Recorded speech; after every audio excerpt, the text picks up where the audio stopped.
to the rat house, baby, where the truth ain't quiet, and neither are you.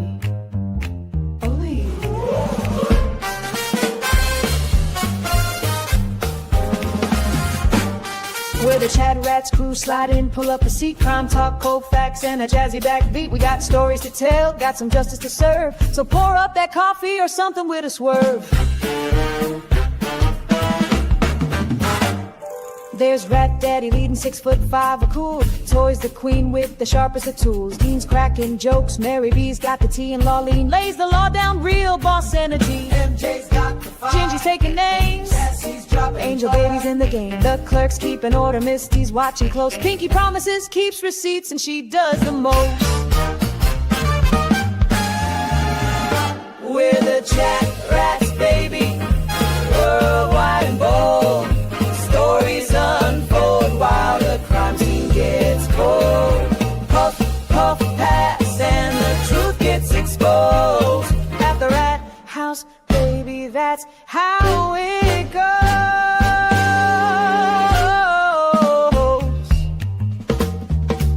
Snap, snap. Cherry lights it up. Sherry lights it up, neon glow behind her head. Tombstones drops the facts that awake the dead. Connor's taking notes, Janine's on the clock. Hetty the paralegal keeps the court on lock. Sweet woman, sweet, but she'll sting if you like. Calypso keeps it cool, got that island vibe. Prince Lover's in purple, that Texas pride glowing. Sherry's laughing loud while the facts keep flowing. Bum, bum, bum, bum, bum.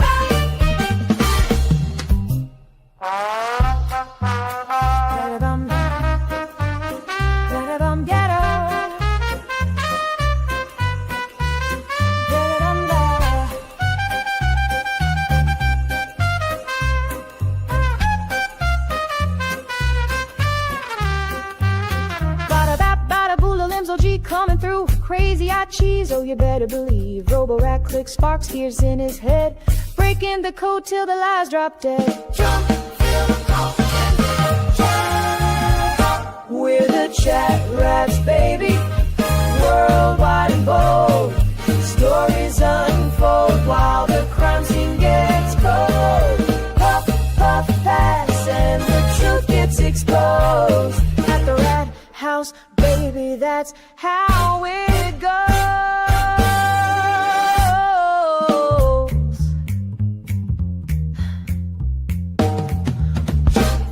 Crime solving, cracks.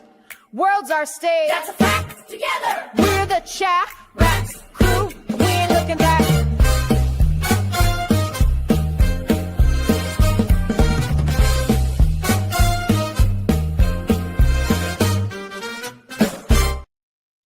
What up, everybody? What are y'all doing? Happy Sunday. Couple days off. But we got to watch the closings.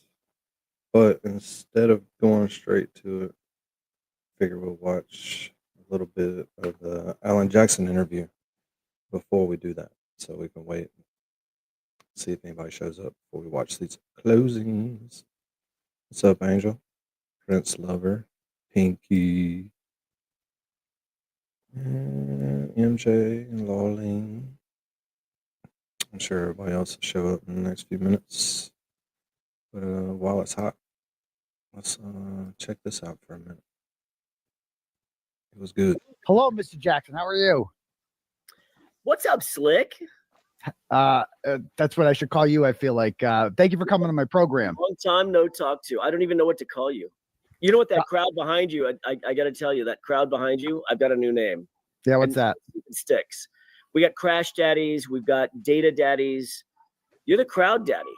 The Crowd Daddy. I like it. You are the Crowd Daddy. That crowd behind you is because of you, in no small part, because of you. So thank you for everything you've done for the Free Care and Read movement. It's been amazing.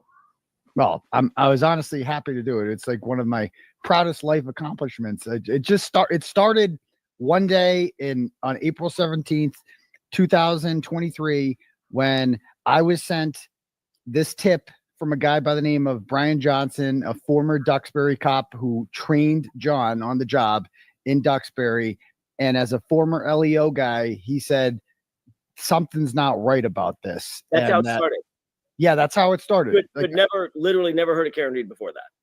He'd never heard of Karen. Like we both heard about it when when John was killed. The police officer gets killed around it. It's kind of big news. Sure. But then, like, honestly, like I've said this before, like when a cop gets killed, I usually have an interest in the story because it's always the same story. It's like some guy with 125 priors who never should have been released in the first place, Sure. And it was a ticking time bomb waiting to happen. That's how Michael Chestnut died. Many other police officers around here. It's always the same story. So when I saw John O'Keefe was killed by his ex-girlfriend, I'm like, okay, what do we have here? Is it like, do we have a crazy ex? Does she have priors? I looked her up. There was not. She was just honestly a boring. What's up, Dean? Yo, what's going on, player? What's happening? Not shit. What you up to? What do you think, bro? I'm here. Nothing, man. You're up to Yeah, that's true. I'm back home and not up to shit. no traveling today, huh? Nope. I go back to Maine on the 9th.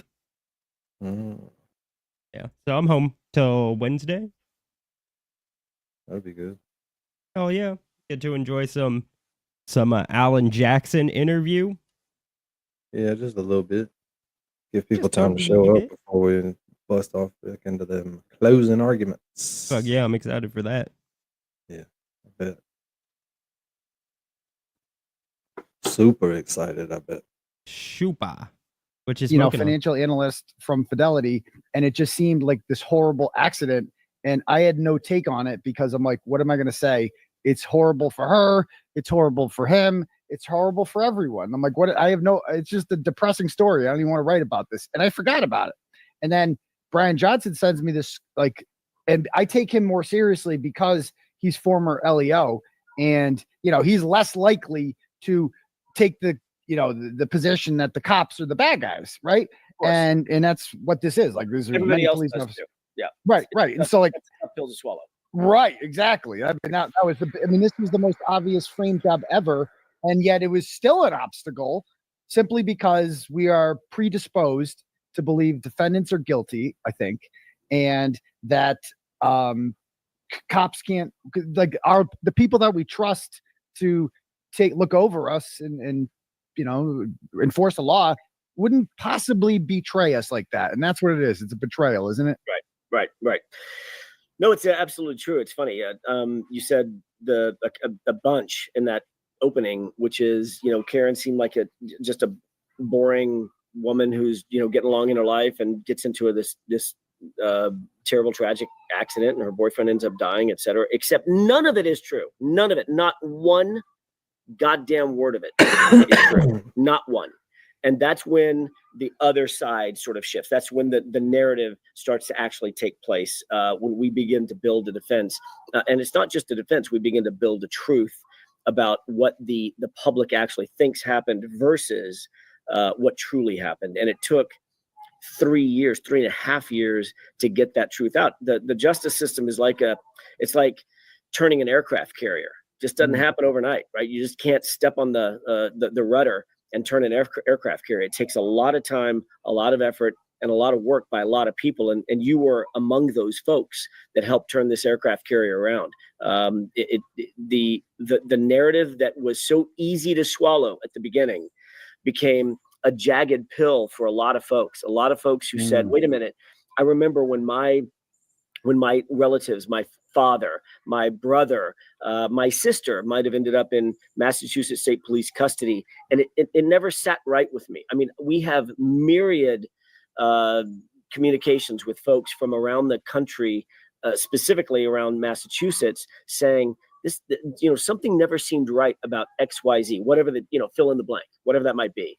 To your point, like, you've been arrested, you've done a little time based on some complete chicken shit that never should have happened in the first place. So, there's a lot of folks with stories exactly like yours that have reached out to us from the very beginning, from day one, to say, what happened here? Why are we subjugated like this? Why do we have to suffer at under the jackboot of the Massachusetts State Police when they seem to be able to get away with anything and everything they want to. And the Karen Reed movement, the free Karen Reed movement was so much bigger than this 110-pound girl who got wrongfully accused. It is a bigger movement than that. I'm very proud to have been a part of it. I'm very honored to have been a part of it. I'm very honored to have led the defense team that sort of unveiled or pulled back the curtain to a larger problem. And my hope is by the time that this thing is said and done, and we ain't done yet, by the way. We really? What do you mean by that? Well, some folks have said we ain't got no quit. There's a lot yet to be done to fix the problems that sort of germinated this issue. So stand by. Is that something you're sticking around for? Are you still like you're still technically, you haven't like I don't know what the word is. You're still Karen's attorney. I'll always be Karen's attorney from this day until the next. I'm always going to be Karen's attorney. I'm not going anywhere. So if there is when there is a next chapter to this, you can bet I'll be involved. Is that something you can detail more? I know we talked about this before, and there's some stuff you're obviously not going to be able to touch. Yeah. And that's one of those things. That's one of those things that I'd rather allow the system to, look, I was very circumspect about the times that I spoke publicly. It was very, very, very curated in terms of the statements that I made on the courthouse steps. It was very curated in terms of the statements that I made or Karen made in any interviews. Those were nothing was by chance and nothing was happenstance. Nothing was sort of impulsive. So when Karen Reed on May 3rd, the first time I ever attended a hearing, it was May 24th. I apologize. Blurted out suddenly that we know who did it, Steve. That came out of nowhere. She just started talking. Was that planned, or did she do that? Did she go rogue? So Karen has never gone rogue in her life. So I'll revert back to the statement that I just made. Everything that Karen has done, everything we've done as a defense team has been highly curated for a reason. There's a reason why we've made every single move we've made. Our position was at the very beginning when Karen and I first started talking was we're going to allow the government. What's up, Mary B? Hi. Mary B. Oh my God. I feel like it's been forever. I know. 2 days. I know. I'm not used to it. I missed you guys. 2 days too long. Exactly. What's going on, Mary B? Not much. How are you? I'm good. I'm you back home now? Yeah. Yeah, it feels good. Nice. I'm glad you liked your lobster roll. Yeah, I told you. Yeah, it's really good. It's funny. I don't even like them, but I know everyone else does because I don't like mayo. So I'll have like the other kind, which is like just buttered and hot, but it's not as good. It's not as, prominent. Yes, it's not as popular. So, but I knew you'd like it. Yeah, it was great. What you smoking, Danny? Is that a cigarette or a? It's just a ciggy. Just a ciggy. I thought you. I didn't know you smoked ciggies. What? I didn't know you smoked ciggies. How could you not? I've smoked 6,000 of them. I thought it was all weed. God damn. That's a lot of weed. Some people do it. Do that, but I don't. That's a lot of weed. I'm sure you could. All right, we're gonna have to get the channel donations raising again. Or raising for the first time, and then we can get them raising again. But take a lot. But I'll do it if I have to. What you smoking on? I got some Z-Bone, some sun cake, and some sangria. All right. Yeah. I've got some Happy Jack and some Berry Chill. Ooh, those Happy Jack sounds good. Yeah, it's very sativa-y. But I don't know where my lighter is. That's what Dean needs, some sativa, Sativa. some of that uplifting. Yeah. You need some energy, Energetic. my friend. Yeah, need some energy, man. You Yeah. didn't even you haven't even went yo yet. Yo. I think if I needed energy, weed is the last thing I would go to. There's Hey, you'd be surprised. a million you other wake up, things you'd I be could do surprised. for that energy. Yeah, you'd be surprised when you woke up You know, you got how energetic your dreams were. Be honest. Donna says hi. yo, A full-fledged streamer now. She's got watch hours. Yeah. Government to play checkers, and we're going to play chess. So stand by. Nothing that Karen has ever said, or I mean, use the word blurted out. It sounded like she blurted it out, but the reality is nothing she's ever said has been a blurt or a mistake or impulsive. We've known what our theme and our theory, and Also, got to say, I'm glad Alan Jackson waited till he did and let Yannetti and Alessi go everywhere, and then bam, right on Turtle Boy, and then gave him the credit that he's been wanting so bad. Yeah, and yeah, he got all the credit and he deserved it too. And I loved this, like, their relationship, you know? Yeah, that's pretty good. That's for sure. It was good. our methodology of getting the truth out was going to be from the jump, from the moment Karen and I started communicating. So let's talk about the evolution of that. So David Yannetti is her attorney from February of 2022 alone until late September of 2022. Till August. Okay. And y'all were introduced to me in September, September 25th, but I was Karen and I had begun our discussions in August. Okay. And like me, the hook that got you was the arm picture. That was the one that stood out like, whoa, 100%. whoa, 100%. that's not a car didn't do that. Yeah, okay? it's been widely reported, and that's absolutely 100% true. As soon as I got the email and she said, let me attach a photograph. This is what the Commonwealth is saying. I did with a taillight. I immediately said, I'm in.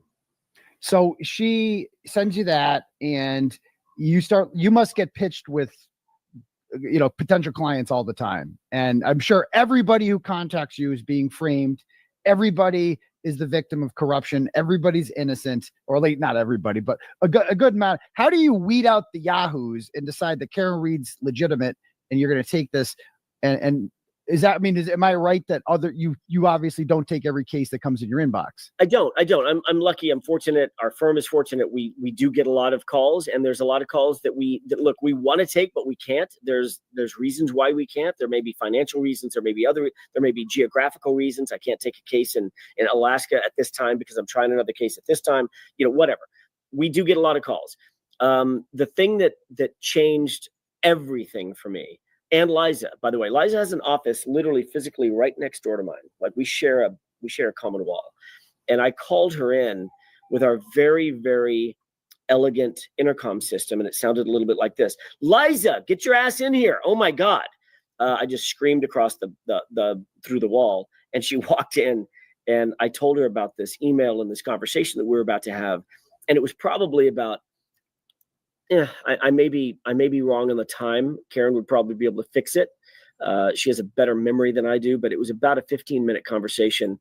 And I said, every hair that I have on the back of my neck stood straight up. And I was like, this is not right. This is not, everything that I'm seeing suggests something is desperately wrong with this prosecution. And look, I was only brought on as a very humbly, behind David as a consultant. I wasn't brought on as lead counsel, and that's my normal role. When I take a case, I usually walk in with that imprimatur as lead counsel, and I control the entire case. That's just how I'm built, and I've earned that over decades of trying cases. But in this case, I was like, okay, I'll take a backroom role. and see what happens. Mhm. As we began talking and we began discussing the case of geofence data and really technical cell phone data, which I was very good at the time, I started realizing there's a broader issue here. This isn't going to be a technical defense. This is going to be a full-throated, full-blown defense of an innocent woman. She did not do this. And if you want to call it, she was framed versus, which is what we really, postulated in the first trial, versus the data shows that there was no collision, which is what we postulated in the second trial. And you saw that. I mean, the beauty of sort of young law students watching this is they saw the transition between defenses. Both defenses were valid. By the way, I mean, I'm very proud of the fact that we acquitted her twice. You did. I said 24 nothing. 24 nothing. Exactly. Actually, by the way, we've heard from 6 of the. I've told by sources all 6 alternates also said not guilty. Correct. So no matter who you picked, we've heard from them too. Yeah, exactly. No matter who you picked, it didn't matter. There was no fix. There was no in. Whatever. Everybody that would have been on the jury would have acquitted her 100%. Now let me ask you something. Was your change in strategy this time around affected at all by my interview with Ronnie? Because it seemed, not to toot my own horn here, but it seems like a lot of the things, like Ronnie it was painful listening to some of the things he said, right? But I had to ask him. And I had to maintain my composure asking, even if he was driving me nuts. But I thought it was really important that the defense heard this. Did you watch that interview, and did it shape how you changed your strategy in the second trial? I did watch the interview. We all watched it. I that was a sort of a must read, as you will, as you think about it.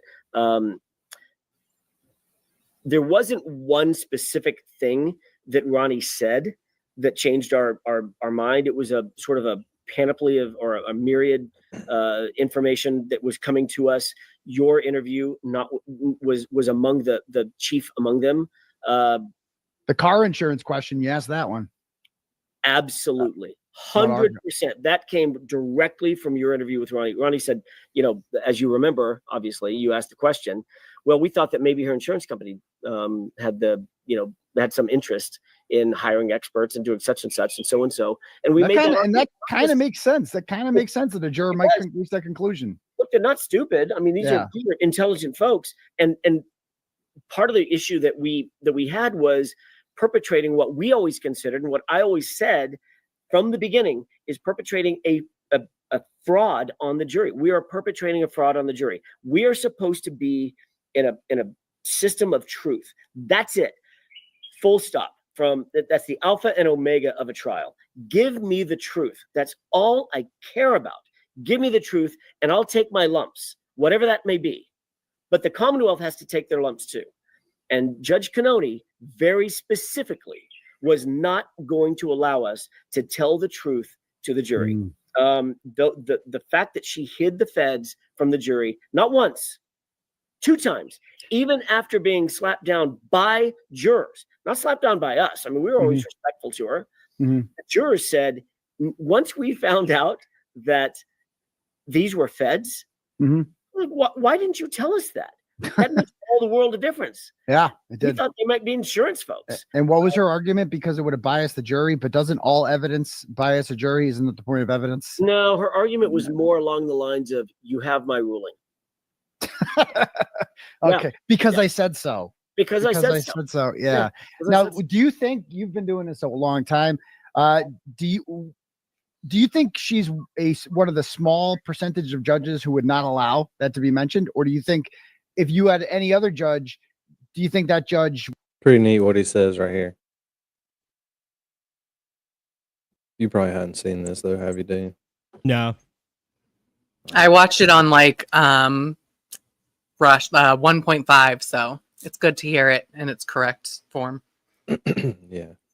He's finna tell you how many of the other judges he's been in front of would act like that. Oh, right. Would have done the same thing she did, or do you think they would have allowed FBI to be mentioned? My experience is that I think every other judge I've ever been in front of in my life, every other judge, and there are those probably every other judge. Not even one other one that sucks as bad as Bev. Congratulations, Bev. I mean, it could have been worse just to leave the mystery out there. Jesus, who could it have been? Who could it Right. be? Well, the agency.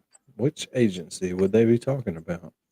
Like, seriously, no one understands why they couldn't just say what was going on.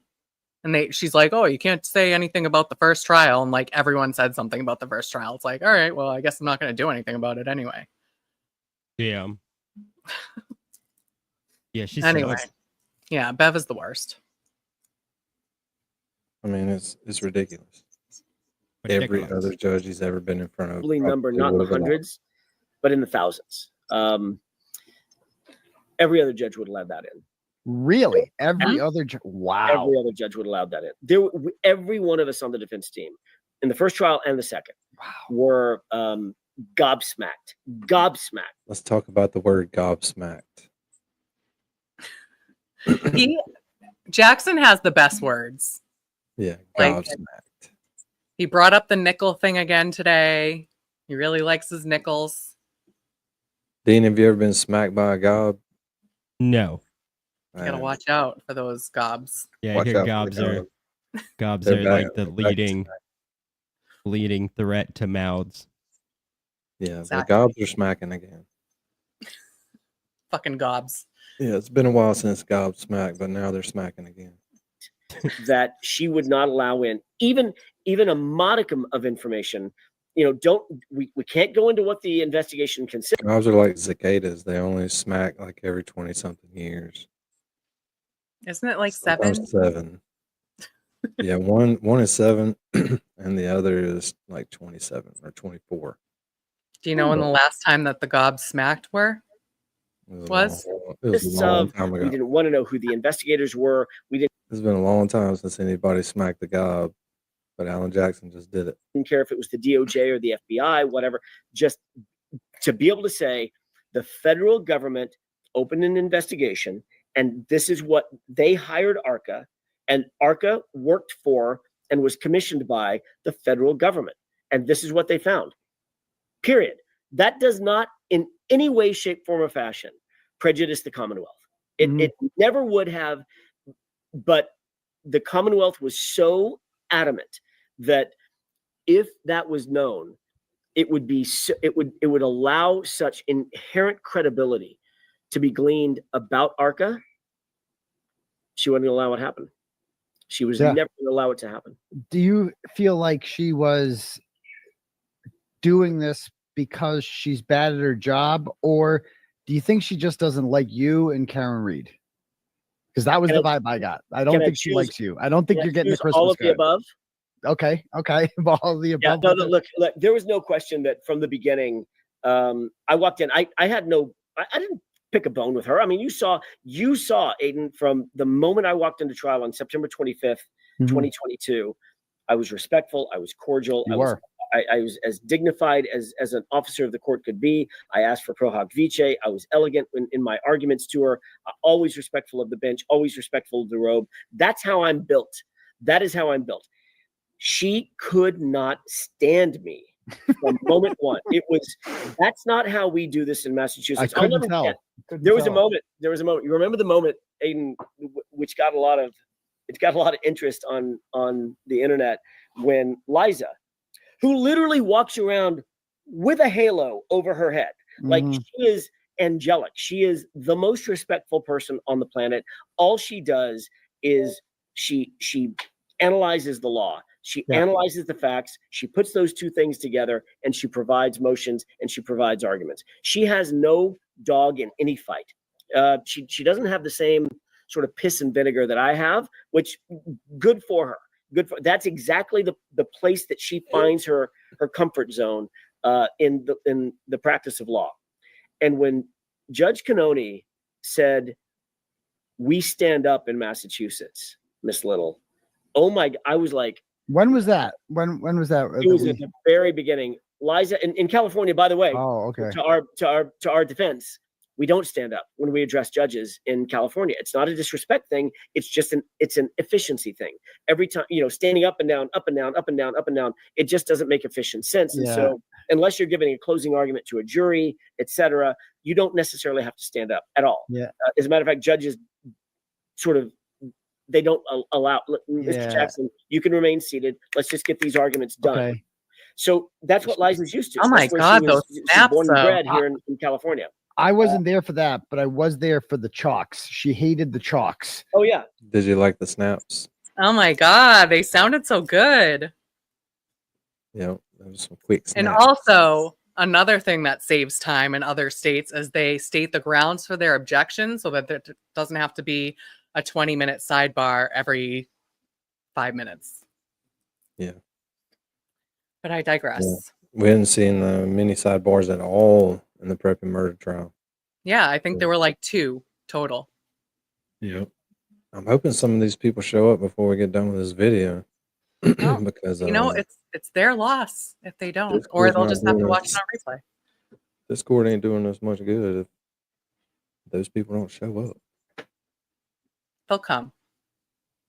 If you build it, they will come. Exactly. But we didn't build anything.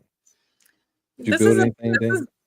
This is building, right? This panel and the channel and Dean, so we Yes. had like 120 something views on the last stream, which is pretty weak, but for the time restarting, it's pretty good. It's on the way up.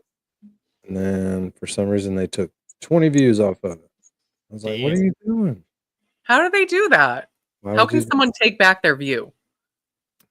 Yeah, I don't know how you would do that. That's fucked Makes up. no sense. That's bullshit. But yeah, because I thought that one was going to be the most, and I had to get to 125 to be the most. And then I looked again, it's like 95. I was like, damn, they took like 20 something views. That's Took- bullshit. That's bullshit. We're out here Well, more people are scrapping coming to the Discord, so people can spread the word that this is We're where we are now. scrapping. We're scrapping for those views, YouTube. Don't be taking them back. Right. We need those. Like Turtle Boy probably doesn't care about the 20 views, but we do. Yeah, Yeah, we're he's like got- view penny pinchers. he's Yeah. got almost 300,000 whores. views on this Alan Jackson interview. Between Twitter and YouTube, he had 100,000 people watching. Yeah, I Oh. saw that. He was over the moon about it. I don't know how you couldn't be. Pretty awesome. And there was And one day Why do you think she hated the chalks? because she doesn't like It's attention. She doesn't like attention. She doesn't like media. She resented you because you were effective at getting the attention of the media. She Pinky, I don't know. Where did she go to? Why would you come here? It's so hot. Oh, she went to New Orleans. I think her sister lives there. Or no, she was her sister, It's some kind of hot New Orleans. Oh, but I Smells forget like why she was going. smells like a giant garbage can, and it's 100 degrees. You can see the heat and humidity. Oh, I can imagine. hot, hot, hot, hot. But it just makes people crazier, is all it does. True story. What are Hey, you talking Hen. about, Prince Lover? Don't exit.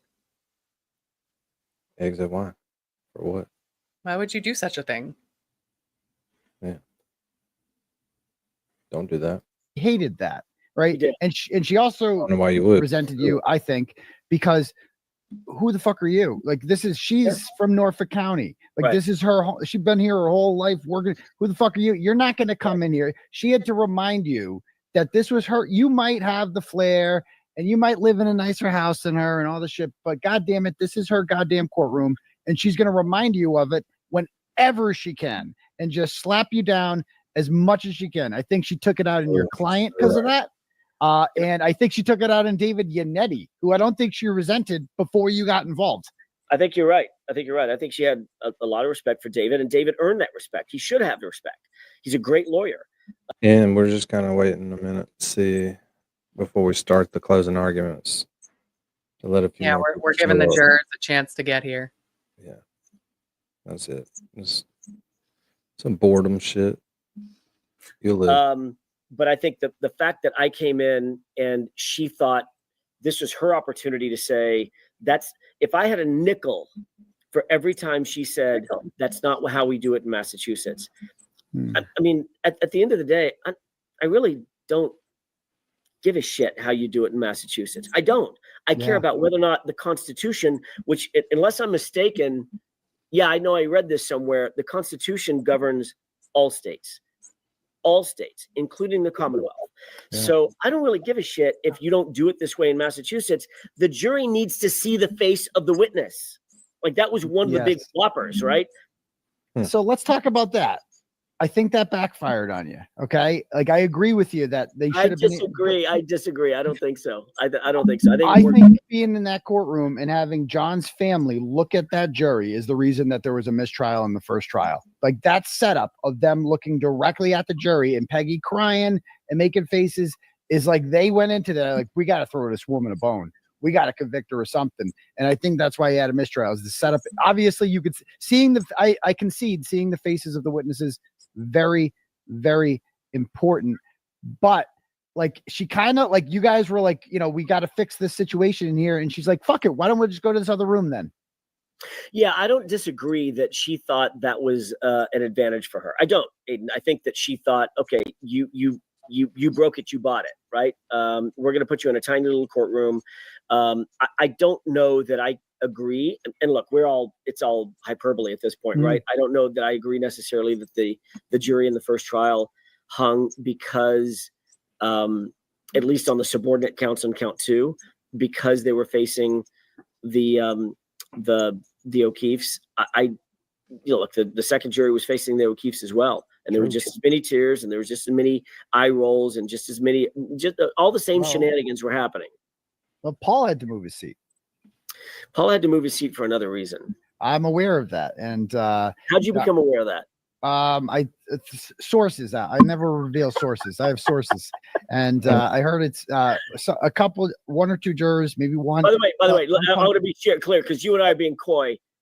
The source wasn't me. It was not you. Well, there was a gag order on you. You couldn't say anything. If you and I, by the way, I abided by that gag order. You did. To the letter. To the letter. Yeah. And I don't know how you guys did it coming out of the courtroom. It ain't easy. It ain't easy. I like to talk. Mind. Oh my God, that must have been hard. So let me ask you. So first question, we talked about addressing this earlier on. There's a lot of talk on the internet right now, and you and I spoke about this, of like, the defense team should distance themselves from Turtle Boy, right? That, like, that's they're playing it smart by not coming on his show. And then you called me and you were like, I want to come on. And why is that? Because I didn't believe that bullshit. That we were, I know it's not true, that we were trying to distance ourselves from Turtle Boy, from Aiden Kearney, from the magnificence of what you did, the crowd daddy, right? You created a lot of this, you generated a lot of this verve, and we appreciated it. We're deeply, deeply, deeply grateful. I talk to Karen every day. Every day I talk to her. I don't think that there's been a day since the verdict that I haven't spoken to her and or her family.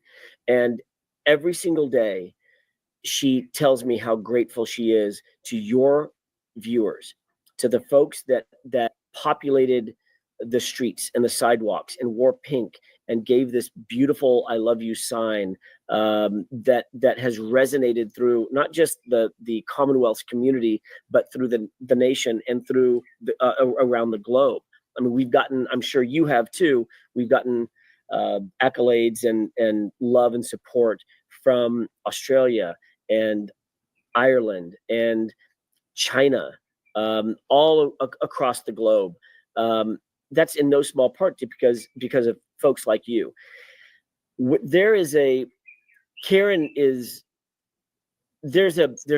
element of a Hi, come down. Tombstones. She has to have that, right? She has to. There was no distancing of ourselves from you specifically, but she needed to come down, and she almost crashed a little bit. Have you ever had a situation where you've had an adrenaline, you're just pumped with adrenaline, and the after effect of the adrenaline is I just gotta come down. Now think about that. Normally the adrenaline is you're about to have an argument with someone that you love or care about. You're in a bar and someone looks at you funny or what, and the adrenaline goes through the roof, and then you've got this come down, or it's an incredibly exciting event and you have this come down. Now multiply Yeah. every single day of your life, every day, relentlessly, every day, with Tully and Buchanan and Proctor and Michael Morrissey and Lally and Brent. I love it. He's finally getting that credit. He's been wanting it, and he got it from like the best person he could get it from. Exactly. That's who you want to hear it from. But isn't it Victoria George who told him that they weren't allowed to or something? Weren't allowed to what? To talk to Turtle Boy. Because he said that he wanted to interview Victoria George, and she said that she's not allowed to or something. She was told she couldn't. And I don't remember exactly what that is. Laleen is here. Laleen can tell us. Because there was something that made him believe that they weren't supposed to talk to him that Karen said. So the fact that that Jackson is here saying that's not true, what happened there? Somebody lied. Someone's lying. Somebody And lied. I don't think it's Jackson because he's perfect. No. If he did it, he had to do it. You know what Exactly. I mean? He may have lied to him just Every 'cause he single had to. day, you're dealing with people who believe they're being paid to destroy you. Now, Mhm. expand that to 3.5 years. 3.5 years, Yeah. every day, 365 days a year for 3.5 years, over 1,000 days of that. And then it's like, bam, it's just done. She won. It's over. It's over, Aiden. So the idea of Karen running around and doing every podcast or every interview, we were asked by everyone. I mean, everyone, you name it, we were asked, CNN and Fox News and Good Morning America and the Today Show, everybody asked. She just needed a minute. And I get it. I get it from her. I get it. My heart goes out to her. I don't know. I mean, I was in sort of the fire with her, but not really, because nobody can really understand what it's like. You know what it's like Yes. to be accused. You know what it's like to be falsely accused, Aiden. Mhm. Very few people do. So she I needs also a quiet time. And I that's also know what it's like. Like when I first got out of jail, I was actually in a horrible place. Like I was happier in jail the last couple of days. I thought it would be the happiest time ever, but it was just so overwhelming when I got out, and Right. there was so much to catch up on. Right. And I'm like, holy shit! I was like shell shocked. I was like fucked up from it, Right. And Right. I've had some conversations with Karen, and it seems like she's going through some of that too. And it was almost like she didn't prepare for it. Like she hadn't, because you don't know what this is going How to be can like you? until it happens. Yeah, how can you? How can you prepare for that? Like she knew she was innocent from day one, from January 29th, 2022. She knew she didn't do this. But then it's a process of trying to build your defense, build your battalions to be able to prove that. Because we didn't make no mistake, Aiden. It's not that the Commonwealth didn't prove that she's guilty. We proved that she was innocent. Mhm. We proved it.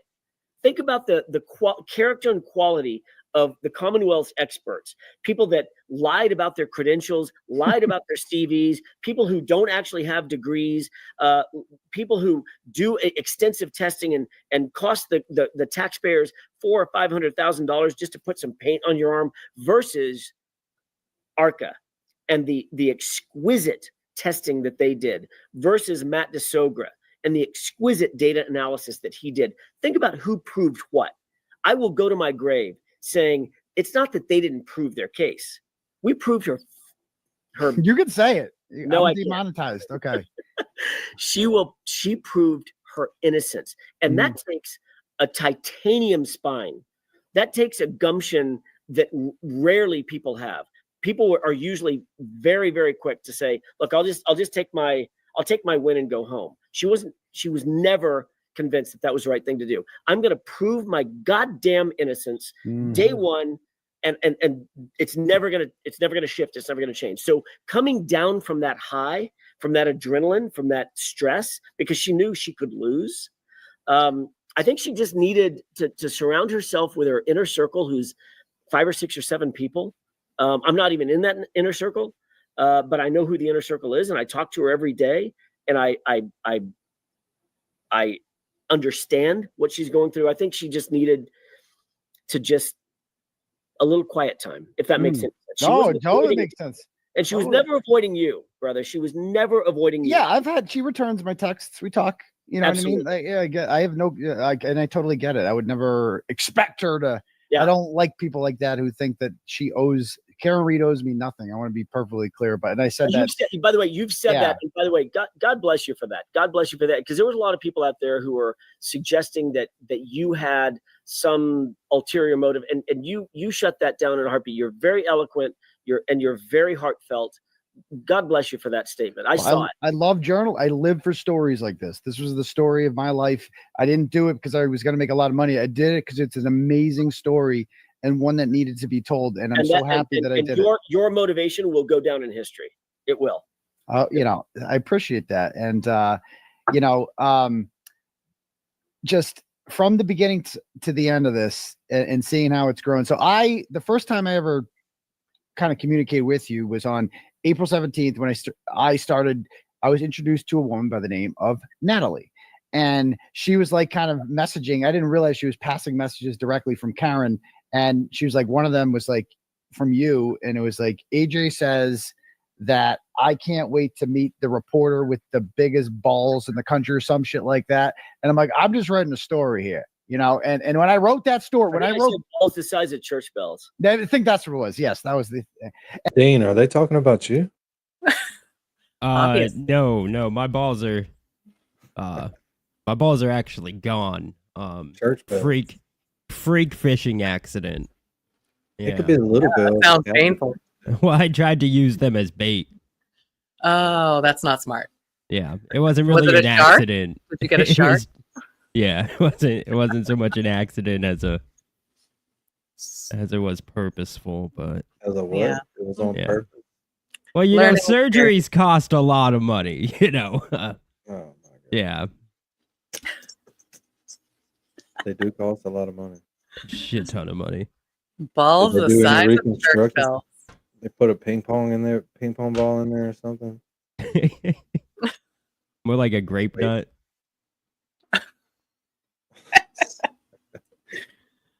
Oh, this has gone off the rails. Hen said Mork traded his penis for toys. Star Wars toys. It is a toy, Hen. Yeah. Traded one toy for another toy. Yeah. I don't think there's only another 30 minutes of this, but we got to get to the closing statement soon. Might not make it all the way through this. and Yeah, I that's thought like when I wrote it, I'm like, what? Say it. I You said said that it's fine if we don't get to watch all of this. I've seen this, but I do want our jurors in here. I saw Laleen and then she disappeared. Lalene's at laser tag. Oh, okay. You Dean's know, got her location. like, yeah, I have tracking devices on all of you. Right now, she's getting quarters out That's of the the end. dollar. I mean, like they're I like obviously gonna Batman, drop but this, 'cause gay. I'm silly me. I think that you can trust institutions, and then instead they put their foot on the accelerator, and after that, suddenly microscopic pieces of taillight appeared in clothing, and GPS data suddenly came around, and they just all this new tech stream data all of a sudden appeared, and it was like how like that must have felt crazy that no matter what you guys put out there, they just came. They didn't consider it in an ethical sense. Like, does this mean she's innocent? They're like, well, how can we come up with a lie to explain this one? Right. That was the sort of the Brennan effect. Look, he had a job to do, but that's it. Shame on that. Shame on that. When you've got lives in your hands, you can't look at this. You can't hide behind the idea. Oh, I'm just doing my job. I just got hired to do my job. No, you didn't. You get hired to dig a ditch or to trim a tree or to unclog a pipe. And by the way, God bless those folks that do that. I used to do that. I was in the military and I mopped floors. I mopped the best goddamn floors on the planet. You're a decorated dude. Ish. Okay. Yeah. All right. All right. Yeah, I served in the military, but I never looked for accolades. There are others who have given their lives and given life and limb far broader than I have. All I'm saying is you can't just hide behind the idea if you're a Hank Brennan or even an Adam Lally or a Laura McLaughlin, by the way. What do you think? Why are you saying that? Why are you let me saying? finish my point. I'll get to that. And say, well, I'm just doing a job. No, you're not doing a job. You're affecting a life. You're affecting many lives. You're affecting many lives. Look behind you in that the view that you've got behind you right now. Those are the lives that you're affecting. Knock it off. Stop being a little wimp and acting like this is just a job and no big deal. I'm just going to go on to my next job. If that's the case, God help us in the judicial system. God help us. You have a broader responsibility, not just to do a job. Do the right goddamn thing. Do the right thing. Do the right thing. I did when I was a prosecutor. Every single time I did the right thing. People have asked me as a prosecutor, "Oh, do you ever lament the idea that you might have convicted an innocent person?" No, I didn't, because I did the right thing. I knew what the evidence was. I knew exactly what I was doing before I ever walked into a courtroom. I never ever had to lose a wink of sleep with the idea that I got it wrong. How could these folks, the Laura McLaughlins and the Adam Lalleys and the Hank Brennans, ever sleep at night thinking they got this right? So let me ask you that then. Do you think that Hank Brennan, Adam Lally, and Laura McLaughlin truly believe Karen Reed did this? You'd have to ask them. And of course, but what do you think? They'll never tell. I have no idea. If in my mind, if they're real legal analysts, not a single one of them think that she did this. Not a single one of them. If they're real legal analysts, they're looking at the same evidence I'm looking at. As a matter of fact, I suspect they're probably looking at more evidence than I saw, which is unconstitutional. But yes, it sounds like it. Yeah, I have no reason to believe that they didn't have additional evidence that I never got, that I never saw, that I was never able to analyze. But you're dealing with Buchanan, and you're dealing with Tully, and you're dealing with Proctor, and these folks who are bent. They're just bent. Every one of them are bent. So could they go to sleep at night thinking to themselves after analyzing the same evidence that I analyzed and say, I think she hit him? Really? Really? Do you think they would have slept well if Karen was convicted? Oh, all of them. You Like a think baby. But like a baby. Like a baby. You don't think it would weigh on convince any of them? themselves- Like, really? No, it's a mental disability. Like they will think of themselves as, I'm just doing the job of the prosecutor. I put on the best case that I possibly could, and the jury convicted, and I'm going to sleep like a baby because it wasn't my decision. No, it is your decision. You need to own it, folks. And I don't think a single person in that courtroom was willing to do that. I don't think a single person in that courtroom has been taught the efficacy of owning your own decisions. Really? Very interesting. So I wrote down some questions here that I have for you. And the first one that, first of all, big supporter. Okay. But I am going to bring one up here that I don't understand this one. Okay. When you cross-examined Lieutenant O'Hara, okay, and he said that the CERT team got there at 5:21 and they start digging and then they don't find anything. And then 3 unknown dudes show up. Canton police, he thinks, whatever. Right. And then taillight appears. How come it was never asked who found the taillight and why aren't they on the stand? To this day, we don't know which person in the CERT team found the taillight, correct? We don't know the name of them. That's right. So that was, like I said, there's very little that's not by design. In that specific situation, he was willing to say, O'Hara, and I've got no beef with him. I honestly have no. Yeah, I thought he was okay. I don't think he was corrupt. He's a fine officer. No, he's a fine officer. Yeah. I call it like I see it. My sense was he probably didn't know because there's 8 guys walking a grid and someone barks out, "Hey, come over here," or "Bring a flashlight," or such and such, whatever. I don't think he probably knew. And I wasn't willing to go down that rabbit hole and try to figure out who knew because I didn't care. At that point, I didn't care. All I cared about was timing. I cared about the timing at which the first taillight piece was found, which was well after Proctor had that car in his custody and had access to 34 Fairview. And number 2, I cared about who actually recovered the pieces and who photographed them. And those were Tully. That's all I wanted the jurors to think about. I did not want to, every word I say and every question I ask, jurors hang on, right? I'm a defense attorney. So they're like, oh, well, there must be a reason why you're asking that. Let's say I called into question one of the other CERT team officers, and I had all their names on the top of my head at the time. I could have just barked off, was it this guy, this guy, this guy, this guy, this guy? Then the jurors are going to start thinking, well, wait, was he part of some weird thing that was in conjunction with Proctor and Tully and the others? And I didn't want to do that. So I thought it was a cleaner way to cross-examine simply by saying, what was the time frame? It was after Proctor had the taillight in his possession, and you didn't pick it up. You never touched it. You never physically moved it. O'Hara. All told. O'Hara never. Yeah, okay, yeah. All he said was, "I see it over there. Detective Tully, You go take care of it. I'm going to continue searching. I And that's see. all I cared about. And I thought that Okay. was, in my view, that was the most effective way to deal with the CERT team, which was relatively unassailable. Relatively unassailable. They were, yeah. I mean, that was the problem, is they sounded legit until those 3 unknown dudes showed up. And Right. And I get to say whoever those unknown dudes are that I want to. O'Hara was, he pushed a little further by saying in trial, which you heard, well, I recognize that none of them were Proctor. Mhm. Right. he said Yeah. he said they were Canton police. Correct. The way you Well, said that, do you think one of them was I think he said Proctor? one was Canton Police and 2 were Massachusetts State Police, but he wasn't sure who they were, but they weren't Proctor. Okay. Do you think Proctor was there? Yep. You do? I do. Oh, That's just my opinion. okay. I mean, the evidence is the evidence, but I think Proctor was there. All right. And At some point, so, I don't think that he missed the opportunity to go to 34 Fairview. so let's talk about the ghost of the Canton Police Sallyport. The guy that there's a 20-second gap there at 5:36 to 5:37. Some guy, it's footage disappears, and all of a sudden, some guy comes from where Proctor's standing and walks out. I think that was Ken Berkowitz. Who do you think that was? If I had to guess, I think it was Ken Berkowitz. Okay. He was short in And- stature. Ken Berkowitz was short in stature. He just appeared out of nowhere. I have other information. We had other information which we propounded at trial that Ken Berkowitz was in and around the Sallyport that night. Later that night, he had access to it. He's the chief of police. Even though he might have been IOD at the time, he still could come and go as he pleases.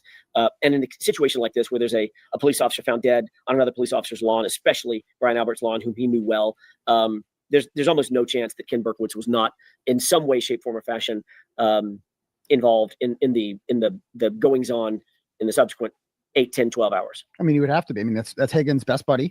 And my question is, I understand he was obviously not alive for the second trial. Did you guys try to call him during the first trial? And I understood he was very sick during the first trial. Did you want to call him, and were you allowed to if you were? If we wanted to, we probably could have. It was not high on my priority list. I didn't really want to hear from Chief Berkowitz. I know. Look, he's a seasoned officer. He was also Brian Higgins' best friend. I tend to evaluate the folks that we call in terms of the pros and cons. I didn't feel like the pros outweighed the cons of calling him in the first trial, even if he was available. So we didn't even really try. Okay. All right. So I have some other questions here. This next one is so I talked to Karen right during, like, when the prosecution was wrapping up its case, and I'm like, it appears if Proctor wasn't going to be called and McAlberts weren't going to be called. And she asked me, do you think that we should call him? And I'm like, you're asking me, I'm not a lawyer. I'm like, yeah, I think, yeah, totally. Yeah. How can you not call them? Everybody thought that. Everybody thought they should call him. Yeah, exactly. But it ended up good that they didn't, I think. That's for sure. Win's a win. So now, Totally. regardless of who's here, we're going to kick off this closing statements. Yes. Here we go. Let's do this. You ready for it, Dan? A little extra small cigars? Dude, I'm always ready for a small cigar. Yeah. Mm, mm, mm.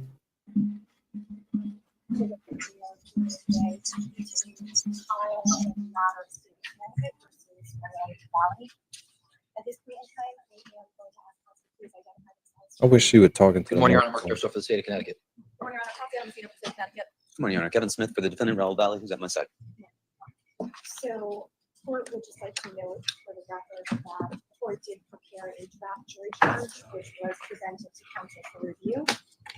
Prior to closing arguments this morning, court did have a brief informal conference with counsel regarding that particular jury charge, which will be marked as part of the and put in the court file as a draft jury charge.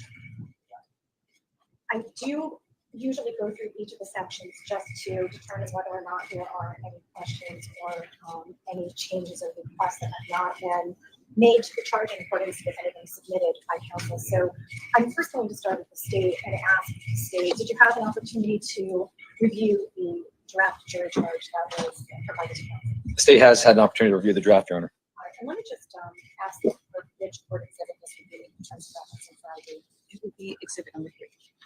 All right, so this is court exhibit 3 for ID. All right, and then I'll move over to the defense. Attorney Smith, have you had an opportunity or you have an opportunity to review the first charge in this case? Yes, Your Honor. And so I'm just going to go through sort of each of these section to make sure that the court is not missing any argument that wishes to be made on behalf of the charge that the court intends to provide to the jury in this trial. So we're going to start with court's duty to instruct and function the court and jury. I wonder if Court TV or somebody has it and got a better microphone for the judge. She is not near her microphone. Yeah, it's pretty annoying. I have no idea what she's saying. Yeah, she needs to learn proper audio tricks. Like, Yeah, come on. just Can you having the turn mic. closed captions on again? Yeah, I'm fixing to do that because we're gonna have to. Otherwise, we're not gonna be able to understand a damn word she says. Oh, Damn. nice. Good idea. I don't think we really need to. It's just like, hey, you're going to talk and say your closings, etc. Right. Yeah, Well, I let's hate do it closed again. captions. Who knows how to read, anyways? Well, we're keeping them on. She's gonna force you to do a little reading. Let's see I what she fucking said hate first reading. time. Continue the trial in the matter of State Connecticut versus Maryland Valley. At this point in time, I am going to ask counsel please identify themselves for the record. Good morning, Your Honor. Mark Durso for the state of Connecticut. Morning, Your Honor. Copy on the scene of Connecticut. Good morning, Your Honor. Kevin Smith for the defendant, Raul Valley, who's at my side. So, court would just like to note for the record that the court did prepare a draft jury charge, which was presented to counsel for review. Prior to closing arguments this morning, court did have a brief informal conference with counsel regarding that particular jury charge, which will be marked as part of the and put in the court file as a draft of jury charge. I do usually go through each of the sections just to determine whether or not there are any questions or any changes or requests that have not been made to the charge in accordance with anything submitted by counsel. So I'm first going to start with the state and ask the state, did you have an opportunity to review the draft jury charge that was provided to counsel? The state has had an opportunity to review the draft, Your Honor. All right, and let me just ask the clerk which court exhibit this would be in terms of reference and for ID. It would be exhibit number 3. Right? Court, yes. All right, so this is court exhibit 3 for ID. All right, and then I'll move over to the defense. Attorney Smith, have you had an opportunity or ample opportunity to review the first charge in this case? Yes, Your Honor. And so I'm just going to go through sort of each of these sections to make sure that the court is not missing any argument that wishes to be made on behalf of the charge that the court intends to provide to the jury in this trial. So we're going to start with court's duty to instruct and function the court and jury counsel. Any changes or requests that you're looking for regarding those sections? No, Your Honor. Nothing from the state. None from the defense, Your Honor. All right, moving on to presumption of innocence for an approved and reasonable doubt. Any changes for comments with the charge of Nothing from the state, Your Honor. Not from the defense, Your Honor. Going forward, evidence to recommend circumstantial evidence. Are there any requests, changes, or comments that you wish to make on that? Nothing from the state, Your Honor. Not from the defense, Your Honor. Redacted exhibits, I know that counsel is of the opinion that there aren't any redacted full exhibits in this trial, so I will be changing that language to accommodate that concern. So it's basically going to read, if there are any exhibits that have been accepted into evidence as redacted versions of the original, please note these redactions were made by way of agreement and the charge will continue. Is there any comment or concern regarding the first change to that section? Not from the defense, Your Honor. Nothing from the state, Your Honor. Okay. All right, moving forward to credibility, any questions or comments regarding that section of the proposed charge? No, Your Honor. Nothing from the state. Not from the defense, Your Honor. Witness, benefit operation agreement. Any No, nothing. concerns? No concerns from the state, Your Honor. Not from the defense, Your All Honor. right, and just to confirm, those appear to be states exhibits 94 and 96, with respect to Jack Schneider and Tyler Discover and respectively. Yes, yes, Your Honor. Thank you. All right, testimony of police officials and expert testimony. Any questions or comments? Nothing from the state. Not from the defense, Your Honor. All right, court has inserted Dr. James Gale, Dr. Ryan Johnson, PA Eric Black, and Dr. Rizal Combi. Those witnesses please stand and provide opinion relative to certain conditions, certain results, and certain definitions and approaches of certain standards. So is there anyone that should be included here or anyone that should not be included? I don't believe so, Your Honor. And not from the defense, Your Honor. Thank you. Defendant's testimony and proximate cause, anything on those subsections?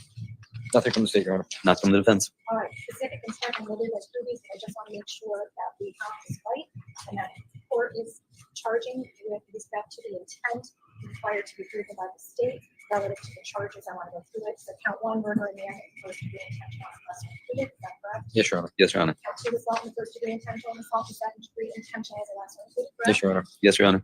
Count 3, assault in first degree intentional and assault in second degree intentional and lesser, is that correct? Yes, Your Honor. Yes, Your Honor. And lastly, count for assault and second degree intentional, correct? That's correct. Yes, Your No Honor. other charge contained in any of those counts that you believe requires counting a specific intent. No, Your Honor. No, Your Honor. Moving forward to recklessness, any changes or comments? Nothing from the state, Your Honor. Other than the, with regards to the concept of recklessness, just so the jury is aware that it is a lesser included offense to count one and not yet. Thank you. So we did discuss that in our informal briefing on this charge, and the court has made that change on the charge that you will get, and that will be going to the jury. So it won't have an opportunity to review that again. So I just would like to go through the concept of recklessness to make sure that we are on the same page as to the specific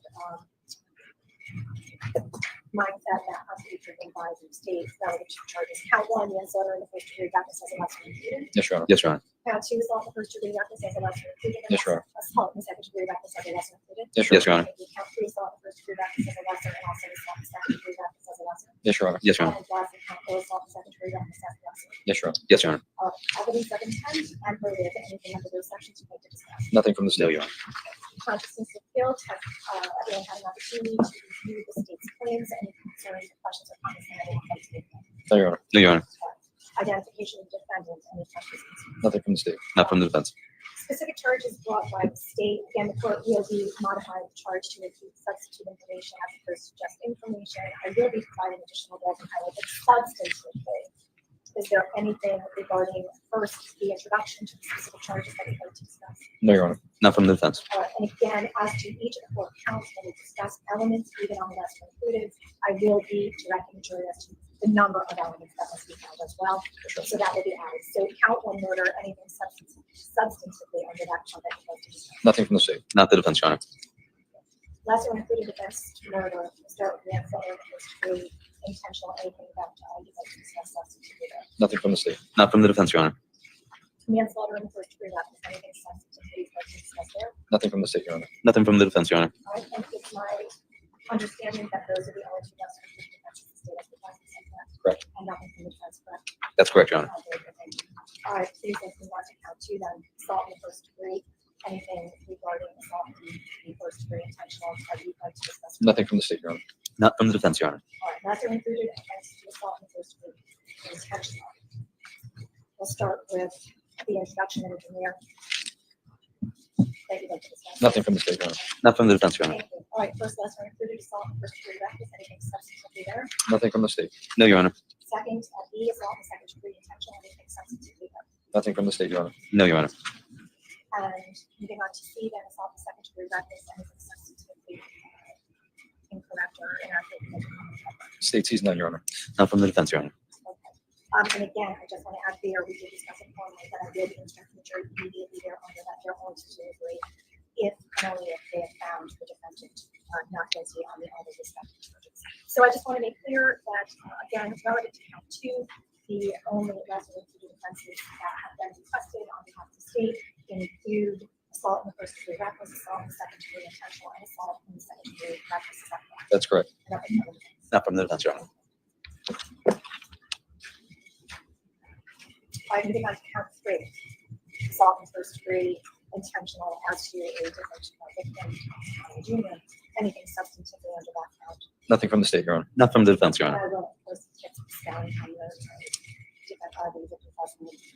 All right, so I have the same lesser included charges on count three as I did on count two. I've heard from you on count two. Is there anything additional relative to count three that you'd like to discuss? Nothing from the state, Your Honor. Not from the defense. All right, and the same question, same lesser included offenses. Were there any additional included offenses that the state has requested? No, Your Honor. And nothing from the defense. Nothing from the defense. Moving on to count four, assault in second degree intentional. Additional degree. Is there anything substantive or any comments that you'd like to make regarding that particular count or that it's set? Nothing from the state, Your Honor. Nothing from the defense, Your Honor. All right, and then we have lesser included offense, assault in second degree intentional, and one lesser included that includes assault in second degree reckless, anything else? Nothing from the state. Not from the defense, Your Honor. And just to be clear, for the record, the state's not requesting any additional lesser included That's correct, Your Honor. offenses, and nothing from the defense. Nothing from the defense, Your Honor. All right, moving on to self-defense, defense of others. There will be some initial direction to the jury concerning an independent and separate determination to be made as to each of those defenses as they're separate or they're related. Aside from that, is there anything else under self-defense or defensive hours that either of you would like to address in this board? Nothing from the state.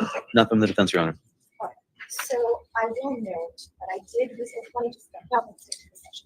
I did receive state's request to charge on combat by agreement. I understand the state's kind of I'm going to withdraw that question charge, Your Honor. So noted on that. Moving forward to sympathy, we will obviously add complaints to that list of people in the last sentence and persons. Any changes there? Nothing from the state. Not from the defense, Your Honor. Okay, implicit bias figures upon retiring, anything there? Nothing from the state. No, Your Honor. No taking anything there. Nothing from the state. Not from the defense, Your Honor. So where it says you may only deliver the not the to the jury, from there down, I do intend to add an additional subsection in closing. Any comment? No objection to that. No, Your Honor.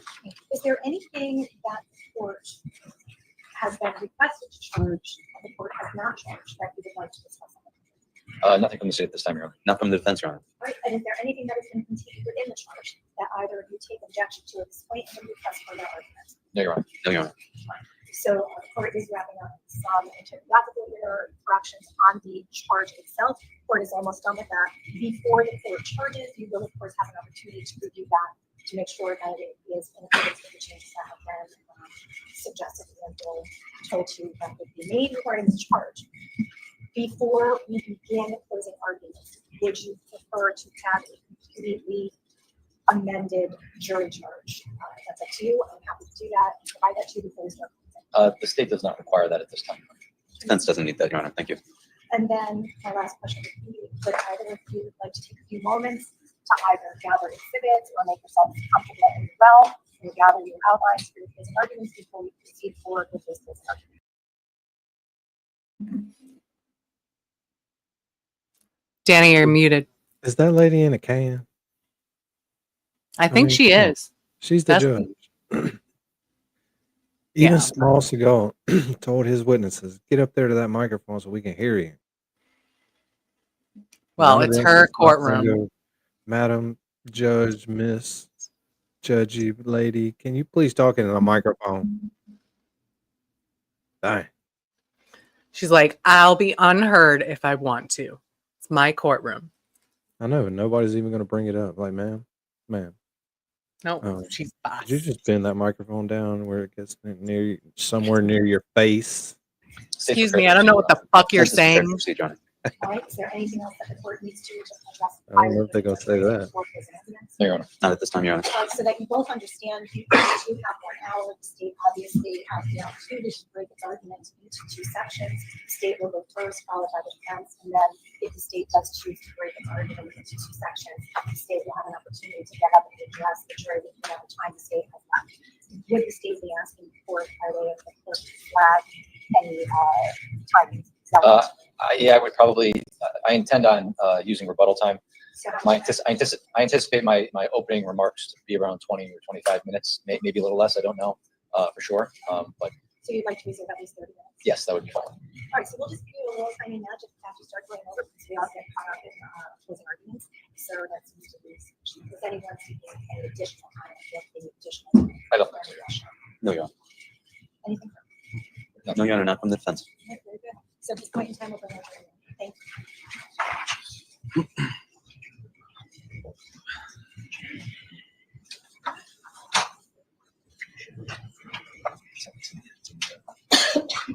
All right, Mary B. and Dean, y'all and Lolene. I'm about to go do something I'm gonna be doing something and listening. So I'm not gonna be looking at the screen. So I'm about to make a long ride right here. Shit, that's a lot of pressure. That is a lot of pressure. Don't 'cause you just can't- say okay, Mary do B. it. This is too much pressure. We've got this. But you can't do anything but ride it down. But I'm just letting you know if you Yeah, all You we have need to me do to- is sit here. if you need me, just say it. I'll hear you probably. All right, I I'll- guess. Well, I'll judge the tone of your voice, and if it's So no Need to stopping come over for and- comments is what we're getting at. that's what we're getting at. Okay. Because Fair. I won't be sitting here. But I'll be right back. I'm just doing things periodically. So Do what you got to do. hope you are Yeah. ready. Here we go. You want to stay on 125 speed? Yeah, that works. I don't think we need to speed it up too much. Yeah, I don't want to speed it up more. Okay. Here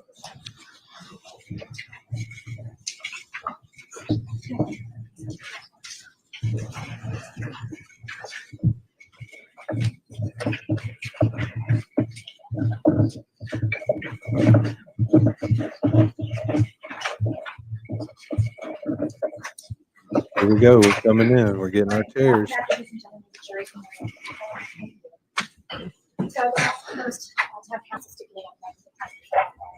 State will stipulate, Your Honor. Defense will stipulate, Your Honor. All right, so before you begin, you need to say, ladies and gentlemen, you're now about to start closing arguments on behalf of the parties. The state will have the opening and first argument concerning closing argument. Then the defendant will have an opportunity to also make an argument to you, and then you will hear from the state again, perhaps. It's my understanding that you will hear from the state a second time as the case. Now, although the state has two arguments, both sides get the same amount of time to present their argument to you. That time is a total of 1 hour. The state gets 2 opportunities to present to you because the state does have the burden of proof in this particular trial. So we will hear from the state, we'll hear from the defense, and then we'll hear from the state. And there may come a point in time where I have to interrupt defense counsel if timing is off a little bit. So please don't hold that against anyone. That's my fault. So I hate to interrupt that. All right, we'll see how the closing argument is going, and we'll decide what we're going to do out of the 2 hours. Thank you so much for your continued patience, as well as your attention to this particular trial. Lastly, I see a lot of you with your notebooks, and that's my bad. I should have had the clerk take them from you. I'm going to ask you not to take notes and to instruct you not to take notes during closing arguments. And the reason that I do that is because closing arguments are not evidence. Now, what your attorney say to you is not evidence. So you've heard the evidence that you're going to hear in this case. It is the opportunity for counsel to argue to you. So I won't have you take notes during this time. I would ask you just to pay attention to counsel, listen to your arguments, and then I'll have an opportunity to listen to you. Thank you so much. I would invite you. Thank you, Your Honor. Good morning, ladies and gentlemen. So I was actually just going to address that arguments are not evidence. This is argument, right? You've heard all the evidence that you need to hear. At some point in time, you're going to decide this case based on what you heard in court. But I wanted to take a moment to thank each and every one of you for giving us your time. It's been 2 weeks, over 2 weeks. All of you have listened diligently. You've given your time. You've given obviously your lives outside of this court are more important. But this is a very important civic duty, and it does not go unrecognized. So we thank you very much. As the court indicated, this is my first of 2 opportunities to talk to you about this case. And in this case, there have been many witnesses who testified. This happened 3 years ago. They provided different perspectives on what they saw, what they heard, what they did. And the majority of the witnesses were teenagers when this happened. It was a horrific event. But the main story is the same. The main story is the same. The horrific event that was etched in their minds was the same. This case is not about who did it, what happened, how it happened, when it happened, what happened. This case is about Raul Valley, the defendant, who brought a knife to 43 Laurel Glen on May 14th of 2022 and provoked a fight and stabbed 4 kids 9 times, killing 1. That's what this case is about. So what happened on May 14th of 2022? You heard testimony about this party at Lazy Brook, where it was a St. Joe's party. Kids were hanging out. They were drinking. Typical high school party. Probably not the first time there's been alcohol at a high school party, right? Not that anybody's condoning it, but it happens. So there's this party. The defendant's there with his friends. He's wearing this helmet. And in come in some Shelton High School kids, Ryan Hines and Griffin Marcinzik. And because this is a St. Joe's party, not a Shelton party, they can't come in. So the defendant and Mr. Snyder and De Silva take it upon themselves to kick them out. They steal the beer from Ryan Hines. At some point in time, it gets heated. They're arguing back and forth. And at some point, it ends out into the driveway. And when it's out into the driveway, there's this agreement. I'll fight you for my beer. So Jack and Ryan square up. And just as they're squaring up, who starts the fight? The defendant starts the fight. He sucker punches him in the back of the head. And then after he sucker punches him in the back of the head and the fight goes to the ground, he takes his helmet and uses it as a weapon and slams it into Ryan's head. You heard the defendant testify. He would have to believe that that was a push, that he pushed Ryan Hines and that he didn't hit him with the helmet. I would submit to you that if you watch that fight, you could judge for yourselves what you see in the fight.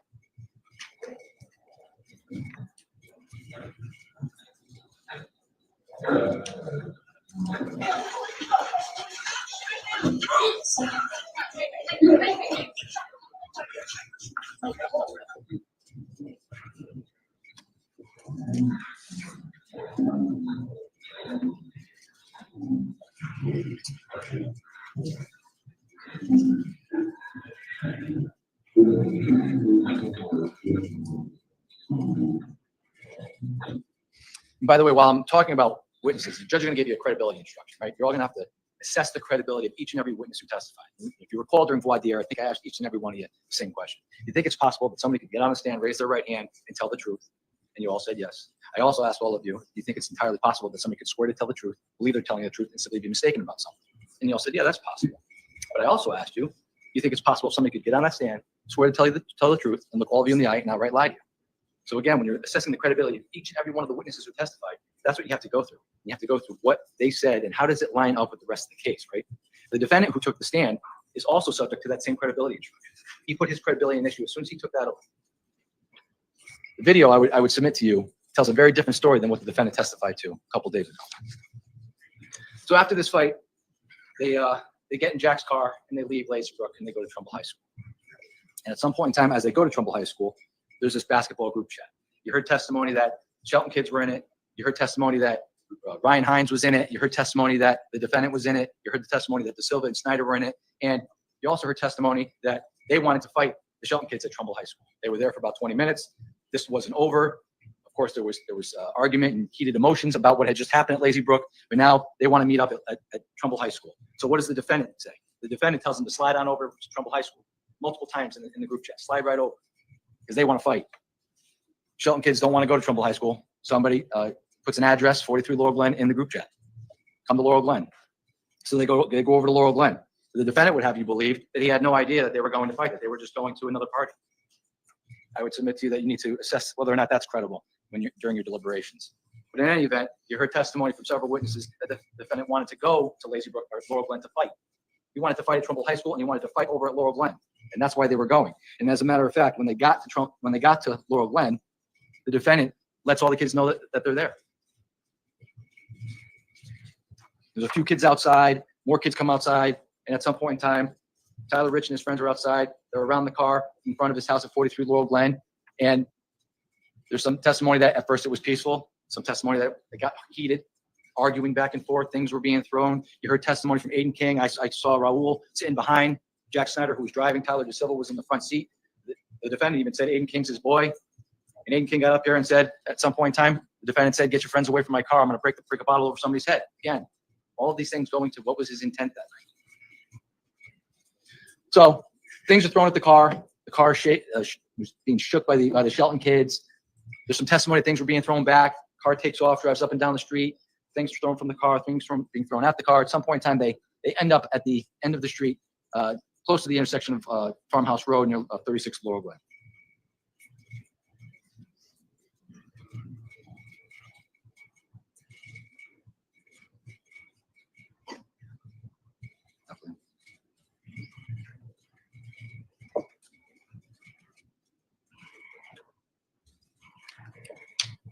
This is 11:40 at night.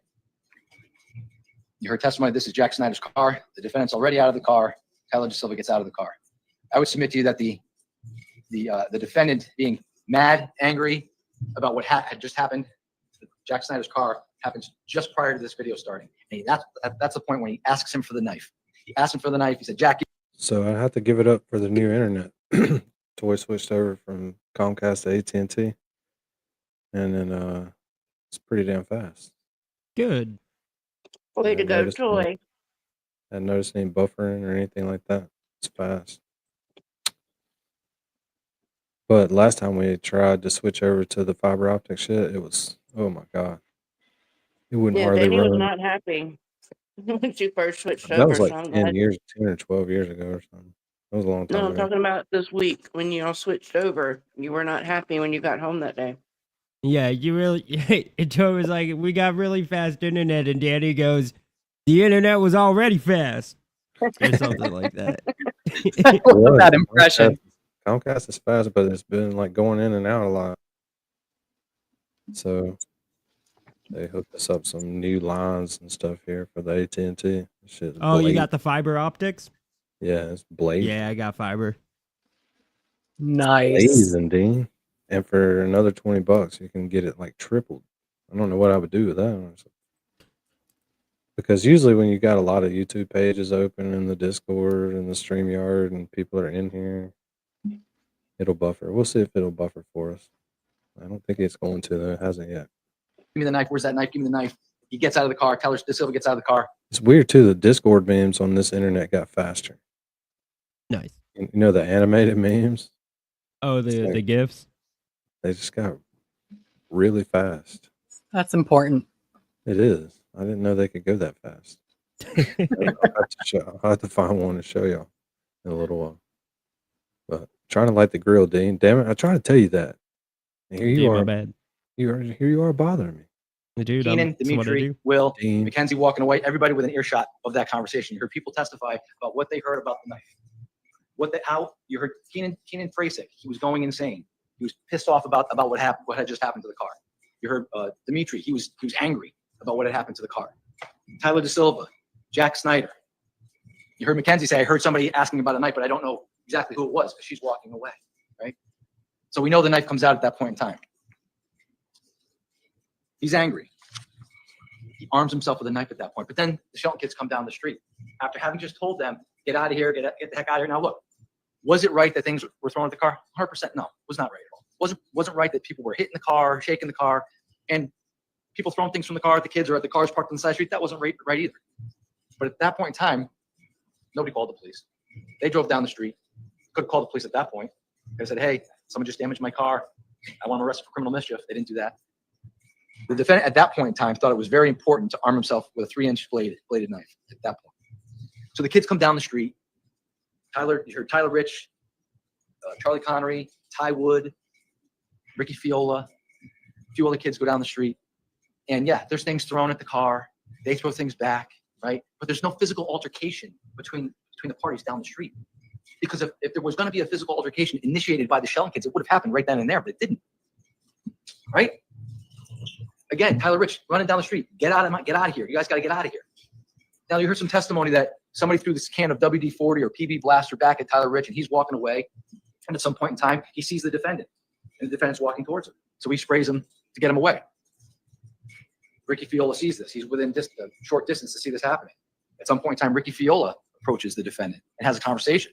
And what did you hear him testify to? He said, listen, hey, man, it's really messed up what he did. He shouldn't have sprayed you with that stuff. But look, there's a lot of us. And there's only like 5 of you. You guys should probably just get out of here. And while he's having that conversation, what does Ricky Fiola say? Ricky Fiola sees the defendant holding a knife in his hand. Ricky Fiola turns around, walks back. The rest of the Shelton kids walk back to Tyler Rich's house. Again, no physical altercation down the road. Mackenzie Traficante is calling her sister. I need a ride home. At some point in time, Will, Dimitri, and Keenan get out of the car. And they don't want to be a part of anything. They want to ride home. They stay down the end of the street. Rides are being called. Will calls his girlfriend, come pick me up. I think you heard testimony from Mackenzie Traficante who said, Lito, just stay down here. Stay with me. Come home with me. That's not what he wanted to do. Because Ryan Hines, who had just sucker punched in the head earlier that night and helmeted back at Lacey Brook, who was now at this party, now he wanted to go back and face those kids. But he wasn't going back, just him. He was going back with a knife. Because who else goes back to a house, right? I mean, you heard testimony when he was in the car with a bunch of other people, and the car was being shook and rocked and thrown at, that he was panicked, he was frightened, he was scared, he was terrified. If you're all those things, why are we not staying down the road? Why are we not waiting for Mackenzie's sisters to come pick us up? Why are we not calling somebody to come pick us up? Because he wasn't scared, terrified, panicked. It's simply not. That's not the case. He was mad. He was pissed. He was angry, and he had a knife. So they wanted to go back and go and confront those kids. Now there's some testimony that Tyler wanted to go talk about the damage, and he knows Tyler Rich. Maybe he could work something out. But the bottom line is, he's the one that was going ballistic about the car. Yeah, sure. Tyler and Snyder were angry, but he's going crazy, and he's the one that arms himself with a knife. So he gets back in that car. He makes the willful decision, right, to get back in that car, armed with a knife, and go back to the very house he was told to leave. But he would have you believe he was panicked, scared, frightened, all those things. So Jack pulls up to the 43 Laurel Glen. The defendant and Mr. De Silva get out. You've heard testimony from several witnesses that Tyler's on the left, the defendant's on the right. They move onto property. They were told to leave, so now they're trespassing. Some kids were outside. Got a little bigger when people heard, oh, people are here. You heard Tyler Rich say, I told him to get the F out of my property. The defendant walks up. Ryan Hines, Faison Teal, Tommy Connery somewhere behind them. But closer in proximity to the defendant. Ty Wood there is also there.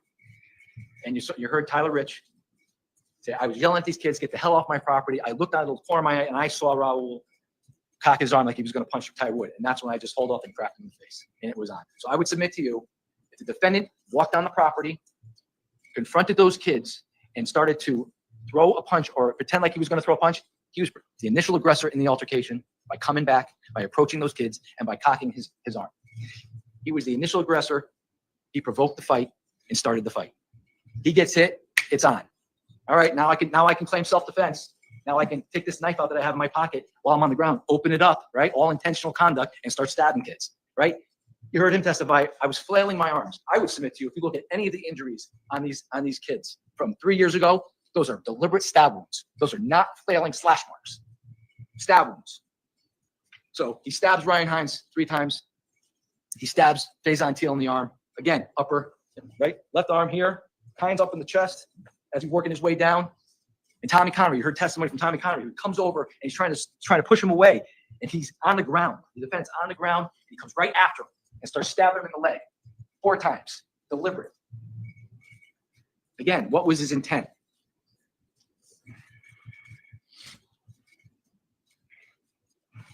This wasn't self-defense. He went into that fight already armed. His response to this fight was unreasonable when you look at it in totality. It was a fist fight that escalated by his doing because he was the only one there with a weapon. At some point in time, the defendant goes back to the car that's waiting for him. He would have you believe he was chased. I would suggest to you that the video shows a different story. But nevertheless, he's back at the car, looks back, and wants to run back in. He purposefully runs back in with the knife. And you hear Charlie Connery yelling, he's got a knife, he's got a knife, he's got a knife. And there's another person there yelling, get out of here, bro. Because again, the Shelton kids didn't want them there. There was a communication to leave. Again, all of these things could have been prevented.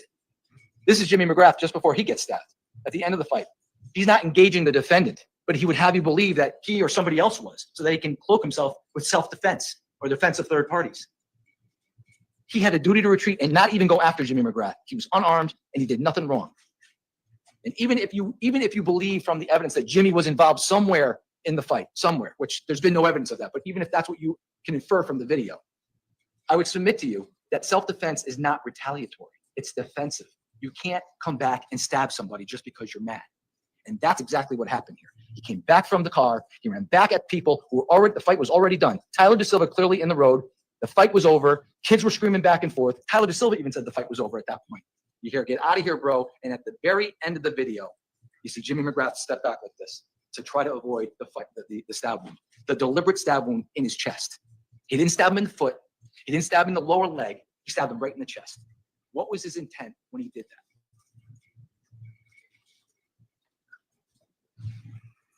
When that happens, you hear Jimmy McGrath yell, I've been stabbed, and he collapses. He collapses.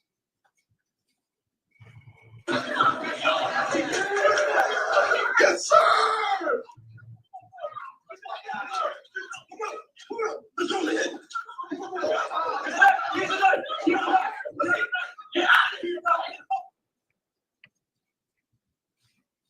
So he unnecessarily stabs Jimmy, right? You're gonna hear an instruction about intent, right? I'm sure the defense attorney's gonna get up here and argue, he didn't wake up that morning, want to kill anybody or stab anybody. It's not what intent's about. Intent can be formed in an instant. It can be formed within a moment. I would submit to you at the beginning of that fight that was not on video, as soon as he got hit, he informed the intent, the specific intent to stab people and cause serious physical injury, right? He went back to the car and he informed the same intent when he turned around and saw Jimmy. I'm gonna stab this kid and get out of here. Why else would you stab him in the heart? You stab him right in the chest, piercing his heart. After he gets back to the car, he tells you that, or Snyder indicates, gets back in the car and he says, I just stabbed like 4 kids. So he knew how many kids he stabbed. He knew how many kids he stabbed, but he knew he stabbed kids. He got to understand here. I don't know if I stabbed them, right? We heard that testimony. I don't know if I stabbed. I was only one with the knife, but couldn't even say it. But he said it that night. He knew he stabbed kids that night. So we know he did it. They go back down the road. No, before we get there, they take off. Silva jumps in the car. They take off. They take a left. They go down Adams Drive. They're at the cul-de-sac. He says, stop the car. and throws the knife into the woods. Why? Consciousness skill. There's instruction about consciousness skill. Why are we getting rid of the weapon, right? Gets back in the car, go, go, go. They go back down to 36 Laurel Glen. Mackenzie's sister's there. He tells Jack and Tyler, I'm going home with Mackenzie. Jumps in the car with Mackenzie, and the cars leave the area. Mackenzie drops off Keenan and Dimitri, and then they subsequently drop off the defendant at his house. Mackenzie was mad, right? She told you, I was pissed. I didn't want to be there. I was mad at him. They were going there to fight. I didn't want to be there. I didn't want to be involved in any of that. You know? They were all going there to fight that night. But after the defendant gets dropped off, you hear about the text messages that go back and forth between Mackenzie, who was his then girlfriend, and Raul. And he's saying things like, I can't text anything. I wasn't there. You know I wasn't there. Nothing is happening. Don't text me. I'm going to Florida. I didn't do anything. That was text messaging. They didn't want to put anything in writing. You also hear that he spoke to Tyler DeSilva on the phone. When he spoke to Tyler DeSilva on the phone, he says, dude, I fucked up. I'm sorry. I'm sorry. I don't know what to do. Because he knew what he was doing that night. And now he's having buyer's remorse. So again, what was his intent, right? You guys are really going to be able to examine what his intent was. And the judge is going to give you an instruction such as, there's no particular length of time necessary for the defendant to have formed the intent. Intent can be formed in an instant. It can be created in a moment.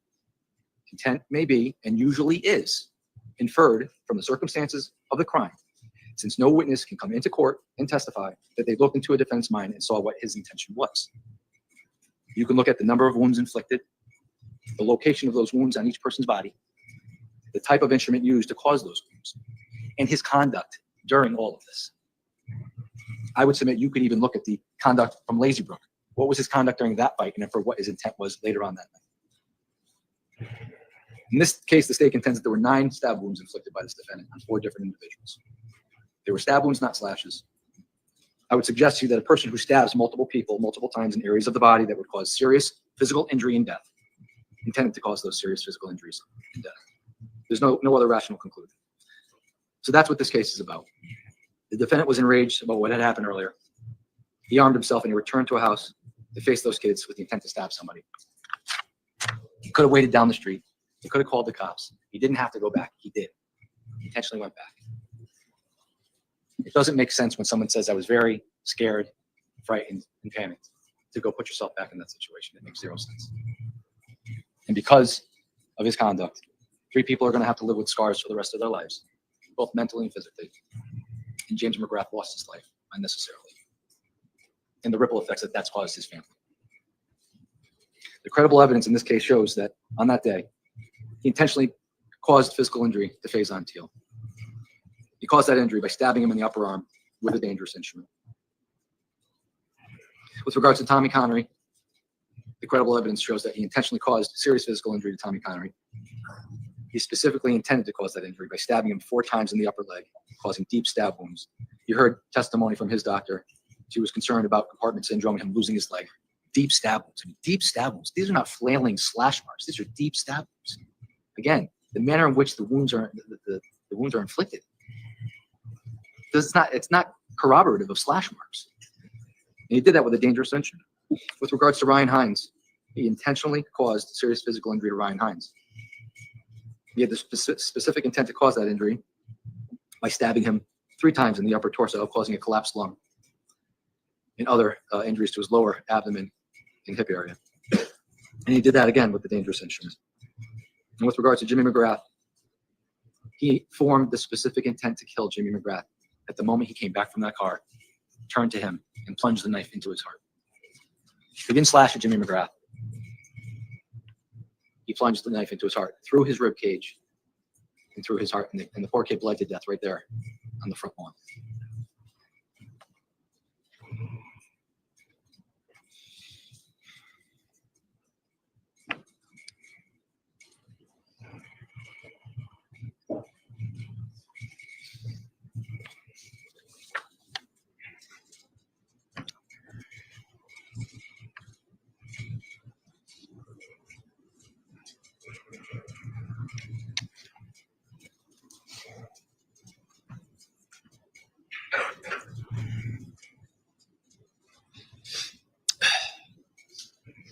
No.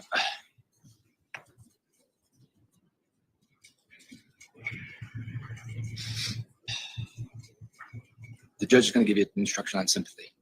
You need to follow that instruction. And I apologize for getting a little choked up here because I have a son as well. And I can't imagine what it feels like to have that happen. And I hope no one else ever has to. I hope no one else has to go through this ever. It's terrible. I apologize for taking a moment. But again, the judge is going to give you an instruction on sympathy, so please follow that instruction on sympathy. But we are confident that after you review all this evidence, you will find the state has proved each and every element charged beyond reasonable doubt. You'll find that the defendant intentionally caused the death of Jimmy McGrath, intentionally caused assault in the first degree to both Ryan Hines and Tom Connery, intentionally caused physical injury to Faison Tail with a dangerous instrument. We're confident after you review all the evidence, you'll determine this was not self-defense. He provoked this fight. He was the initial aggressor, and he had a duty to retreat, and he should have. The state urges you at this time, well, after you deliberate the evidence, we urge you that you find the defendant guilty of all the crimes charged in the information. The defense will now have an opportunity to speak with you. When he's finished, I'll come back and speak with you again. Thank you.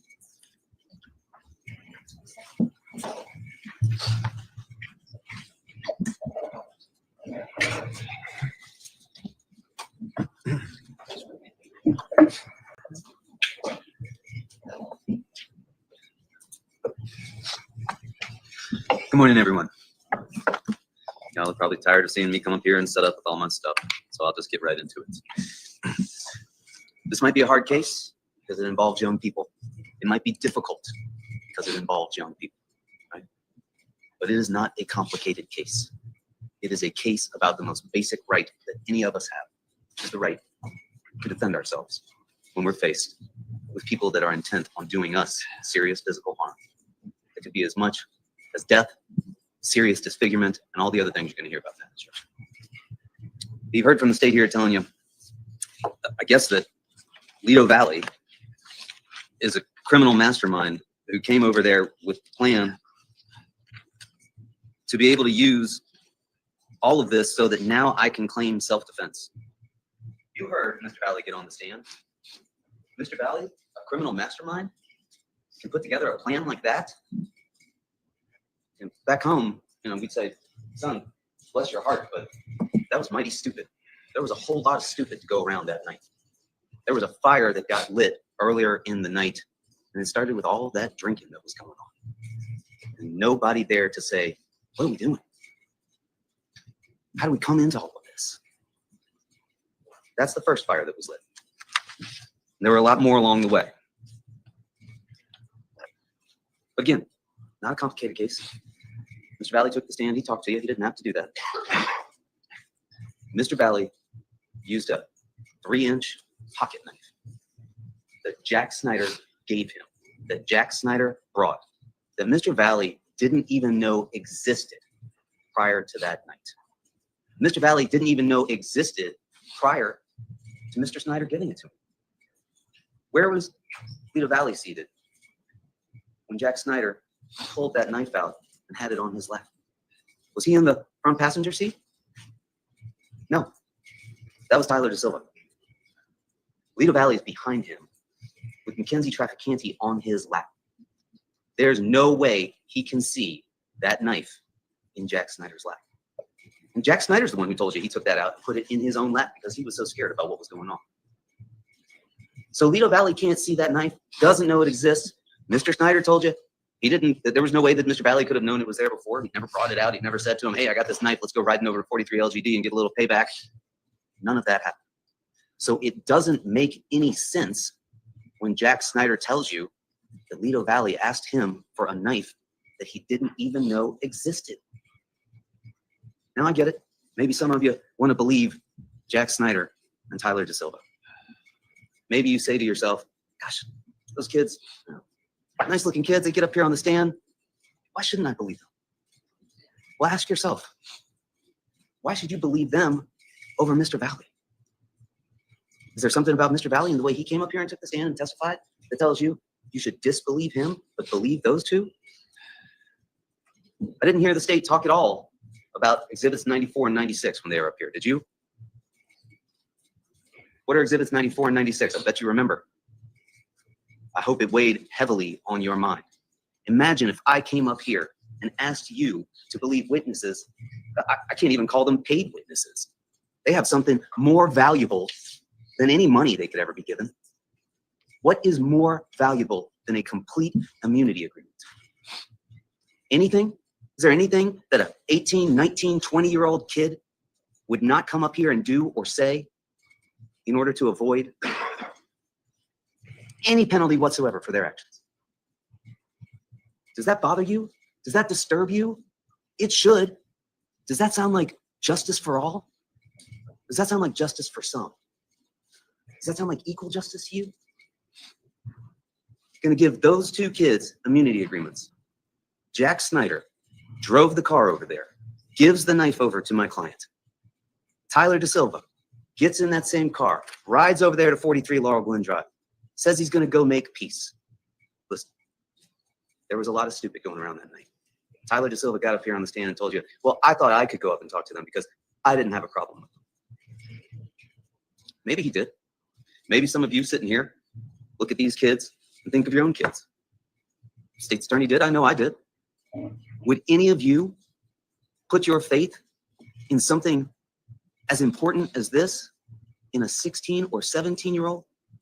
Would you have reason to doubt that maybe they would fail to go to the grocery store and get everything that you had for them on a list? But we're going to sit here and expect these folks to give us the evidence that we need in order to convict somebody of murder who's charged with the same things that these folks could and should be charged with. They told you that. They know what they're exposed to. I went over it with them. I asked them about it. They know exactly what they're doing when they're coming in here. Jack Snyder's story doesn't make any sense. He gave him the knife because he asked for the knife that he didn't know existed. It's not just implausible. It's not just improbable. It is impossible. You don't ask for something that you don't know exists. He didn't know it existed before that moment. So we watched the ring video. The ring video is the 36 Laurel Glen Drive. That's exhibit 44. You'll have that available to you. You see the car stop. You see Mackenzie get out. She's walking up ahead. Raul's already on the curb, a little ashamed. He's in a bad situation here. Mackenzie's obviously upset with him. She's walking down towards the curb. Tyler Da Silva gets out of the front. And then the car stops. And it's there for some time before it drives off. Mr. Valley told you that's when Jack Snyder threw him the knife and said, just in case. Just in case what? Just in case this situation that I caused over here at 43 Laurel Glen Drive comes running down the street at you, throwing things and hollering things, and I'm about to drive off and leave you? Does that make more sense than, he was pissed off. He was the most pissed off. He was angrier than anybody else there. And he asked me for that knife that he didn't know existed. Jack Snyder has every incentive in the world to make these folks and you promises that he just can't deliver on. He's got no more powerful, there is no more powerful incentive in the whole world than what he's got. What are the terms of that agreement that he was given? He's got to come in here and testify truthfully. But who makes that determination? Who's he working for when he's under that immunity agreement? Not me, not you, the state. And what did they all tell you almost without fail about what they did before they came in here? They met with the state's attorney a number of times. To do what? To get ready, to make sure that when they took that stand, they were going to testify truthfully. And I put air quotes around that, because what does truthfully mean in this instance? To those guys, as they told you, it meant not deviating from the things that they had said, the things that they waited 7 months and after they'd gotten an immunity agreement before they were going to say anything. Now, when we were in here during jury selection, some of you said, well, you know, there can be a lot of gray. There's more than two sides to every story. That was a bit of truth. How many sides to a story did we get here? And some of you said, well, you know, a lot of people will lie. And you said that maybe you had a little bit of an idea about what happened here. You've got way more of an idea now about what happened here. And some of you said, well, I don't expect everyone to testify truthfully. People may want to defend or protect their families. You need more than just common sense to determine credibility.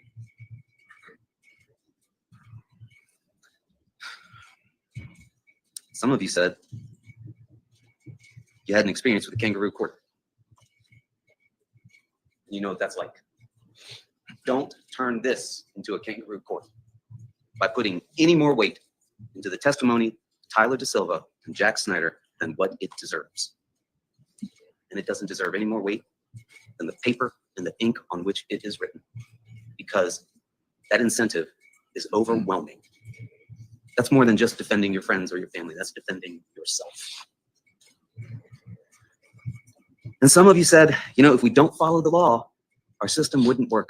It's not here just for one person. It's not here just for a few people. It's here for all of us. And that's right.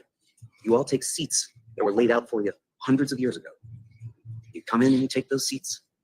You got to put your sympathy aside. Sympathy for the victim, sympathy for the complainant, sympathy for anybody. It's got no place here.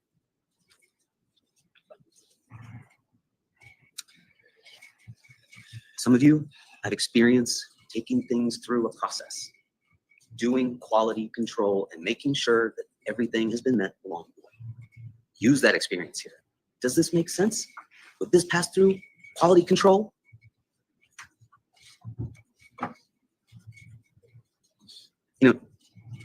I told you before, some of these witnesses, if not all of them, are promising more than they can deliver. Imagine if somebody tells you something that you know just can't be true. Somebody tells you they got to make a delivery and it's going to take them an hour and a half to get from here, in the middle of the day, through the city, down to DC in 3.5 hours. They're making you a promise because they want you to believe them. They know you'd be really happy if they could actually make that trip, but they can't deliver on that. That's more than what they could possibly do. That's what these witnesses are doing for you. They're telling you things that they can see that couldn't have been seen. Why are they doing that? They want to avoid consequences that Mr. Valley is now saddled with. They want to protect themselves. They want to protect their friends. And they want to protect the memory of a loved one that they lost.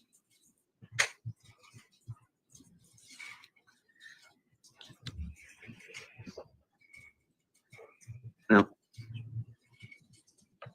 during jury selection, I asked you all if you could be open to the idea of self-defense. And to a person, you told me that you could. Some of you said you had to use some self-defense before. And you said you'd be open to it and you could understand that the law allows you to use self-defense. To defend yourself, to defend loved ones. Whether or not you had experience with doing that, you said you'd be open to it. I don't know what you thought you were going to hear or what you thought self-defense looked like. Some of you had experience with it, some of you don't. But this is what self-defense looks like. It's messy. It's chaotic. It transpires quickly, and you don't have to make the best decision. That's not what the law requires. That's not. It's a higher bar than anybody could be expected to make. It requires that you make a reasonable decision, that you make a decision that you had a reason for. You watch those videos, you know there's a reason for the defense that he used. He's down on the ground. He's getting kicked, stomped, punched, and he's being given no reason to believe that that's going to stop unless he makes it stop. Nobody's saying, that's enough, guys. Everybody up. Just a few licks and then we'll let him go. That didn't happen. What did happen? People joined in the fray. There were at least 15 to 20 people out there at a minimum. And you know that because if you watch that video, you can count them. Michael Samperi, Sal Perry, Jacob Villalobos, Matthew Lockovich, Ryan Hines, Ty Wood, Tanner Chernowski, Tommy Connery, Charlie Connery. The list goes on. We heard about all of them. We see some of them. Alex Burnson. Some of them couldn't be identified. Those are at least the people that we can see. And Mr. Valley's down on the ground, getting kicked, punched, can't tell what's going on around him. Ryan Hines is on top of it. And Ryan Hines is punching him in the face. And Ryan Hines tells you, I didn't think he was aiming for me necessarily. Because he wasn't. He reaches in his pocket and he takes out the only thing that he's got there.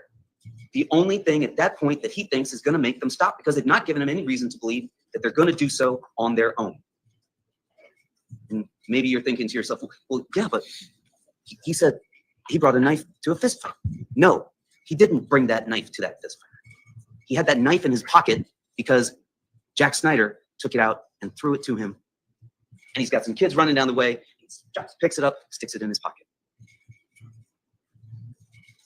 Now you heard the state argue to you, well, you know, they submit that that's when he gave it to him now, is when we see it on that Ring video. Agreeing, I guess, with what Mr. Valley tells us, which is in fact, as you will recall, entirely different than what Mr. Snyder says, than what Keenan Frasick says.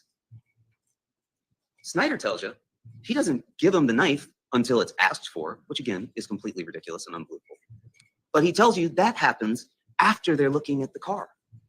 After he's dropped them off, driven down the street, leaving them there, comes back, and then everybody else who was still in the car gets out. Do you remember that? That was Jack Snyder's testimony. He didn't tell you that he threw it to him while they were right there. And Keenan Frasick, what does he describe? A mad scramble through the console, through the glove compartment. Where's that knife? Give me the fucking knife. Didn't happen.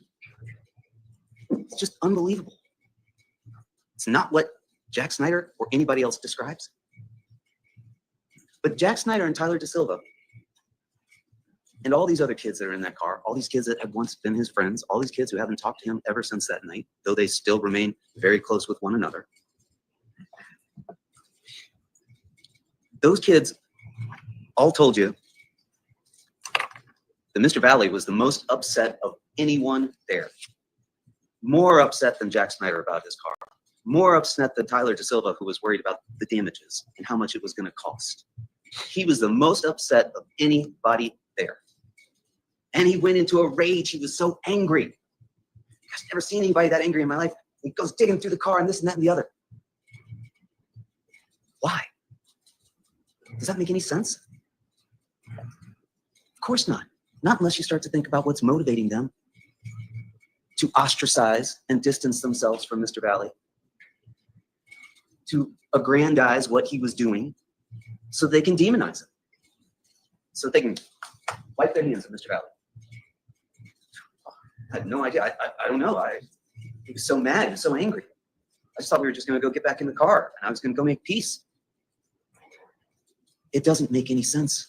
Mr. Valley told you he and Tyler DeSilva were best friends. Again, it might have been mighty stupid to get back in that car. But there was so much stupid running around that night. And now Mr. Valley's the only one sitting here facing anything. Because he got in that car and had a pocket knife in his pocket. You'll recall not a single witness telling you that he got out of that car and came onto that lawn with that knife displayed. None of them saw it. He didn't get out dancing around with it, licking the blade, asking who wants a piece of this. None of that. He's not a person who carries a knife. It wasn't his knife. And mind you, one of the charges that you don't hear here is criminal trespassing.